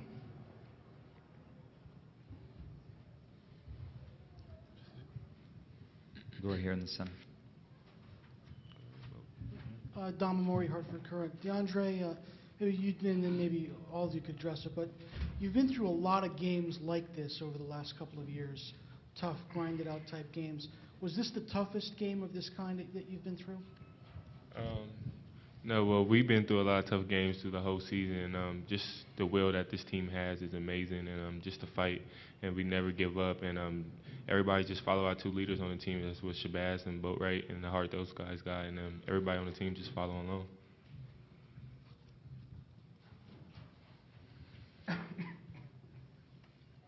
Anything else for our student athletes from UConn? Yeah. Go ahead, John. Thanks for making it interesting. Shabazz, I'm sorry. Shabazz. Shabazz. Sorry. I'm a little out of breath here, but I'm sure you are too. To be able to shake off some of the misses that you made, especially the one at the end of the second half.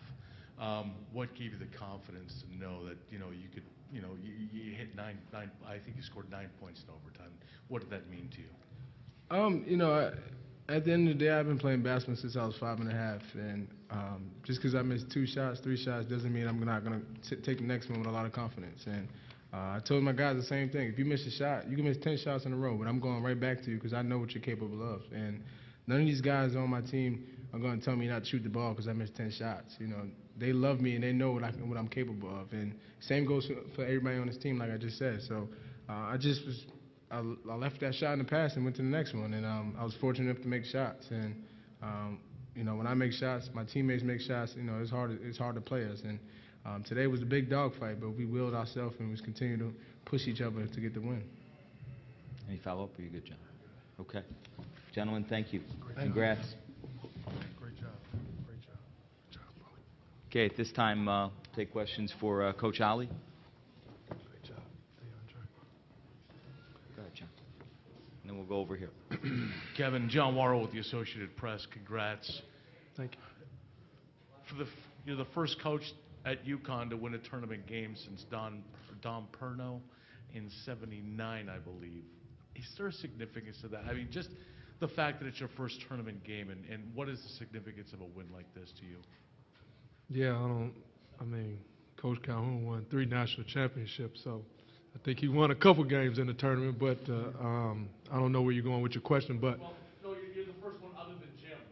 Okay, yeah, now that sounds better. That sounds better. Yeah, you were scaring me. You were scaring me at first. Yeah, you were scared at me first. So don't let Coach Calhoun hear that either. So it'll be hard. It was a great win. It's for the university. I love this university, and those players right there. That's what kept this university alive. They could have transferred. They could have did anything. Like I said, they had even now faith. Even now we going through a dark time. We're going to stay with our program. And that's a beautiful thing about those guys. They just stayed, and they resilient, and they played hard. We was banned from the NCAA tournament, but like I said always, we wasn't banned from loving each other and encouraging each other all the time. And that's what got us through. Coaching is overrated. It's really overrated. These players make plays, and I'm very passionate about my players. I love to win, but I'm more passionate about my players being great student athletes. And they did a great job keeping this great university where we belong. And that's getting 20 wins every season. That's getting back to the NCAA tournament. This is where UConn belongs at. And I give them all the credit in the world. Over here on the right. Gavin Keefe, New London Day. Coach, defensively, what changed in the second half and overtime? And can you talk a little bit about what Cromar did on Galloway? Yeah, Lasan did a great job on Galloway. He was still making some unbelievable shots. We kind of started getting White in the post. Kavanazevic was getting it on the post. Roberts was getting on the post. They was, making our defense collapse, and then they was getting threes. And, we started buckling down there in the second half. We ran them off the three-point line a little bit better. I think they made 7 threes, and that was a real big key to us. But first of all, it was just making a stand. That's why I told those guys, get back in transition, make a stand, play them one-on-one, and you got to individually win your battle. And that's what we had to do, but also know it's collective group team defense. But sooner or later, you're just going to have to man up and win your individual battle, and that's what they started doing, and it really gave us the opportunity to start getting some bucket on the offensive end. We go third row, and then we'll come up front. Kevin, you listened to Shabazz talk about why he went over to their seniors after the game and talk to them. Does that kind of exemplify what you want your players to be about and what you want the program to represent? Yeah, you want to always respect the game. You want to respect the players in the game, but that's why you play so hard. And that's why I try to tell each and every guy, you can't take this for granted because it can be taken away from you so easily. And every minute you got to cherish. And I know those seniors wanted to go out and play on Saturday. Like I said, unfortunately somebody had to lose. And, just to go over there and congratulate them on a great 4 years at that program. And, Phil Martell, if I get an opportunity to see him after the game, I'm going to congratulate him. He's just a great coach. And that was a very, very tough team that we just beat. That's not a 10 seed. And I don't think we're a 7 seed. But at the end of the day, it's about planting seeds, and that's what we keep doing every day in practice. We keep planting seeds, and we got to continue to do that. And we're going to see another tough team out of Milwaukee here and Green Bay and also Villanova. Whoever comes out of this game is going to be a tough matchup for us, and we got to get ready for it. In the front. Kevin William, Paxton, Connecticut Post. Were you thinking of trying to get their big guy out of the game early in overtime? I mean, he did 4 fouls, and it looked like Daniels went right at him early on and got rid of him. Yeah. That was the game plan. When he had 4 fouls, he was trying to go right at him, and DeAndre took it right at him. I think they got the 5th foul. I think he was in the charge circle.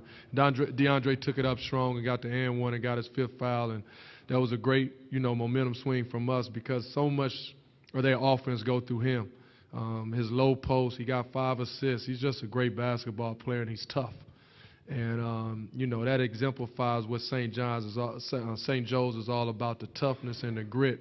And I just know how Philly coaches are. I know how Philly players are. And, just all the different players that come through that program. They play one way, and they play the right way. And I got so much respect for their players and also Coach Martelli. In the back. Hi, Kevin. Jeff Jacobs from the Hartford Current. Hey, Jeff. Shabazz has made so many huge plays in the last 2 years at the end. But the fact was tonight, the 11 big points last minute and so in regulation, the first couple of minutes of overtime, those 11 points were all scored by DeAndre or Amita. Could you talk a little about what they brought tonight at that very crunch time when the season was on the line? Oh, they brought a lot, and they've been stepping up. DeAndre's been stepping up, and Amita's been stepping up. If you followed in our tournament in Memphis, they was both stepping up. I see them being more confident, and we have to trust each other. And I think Shabazz trusts those guys. Ryan Boatwright trusts Amita to throw it up and not throw it at the big fella's ankles. So, it was just a great plays by them. They wanted to win.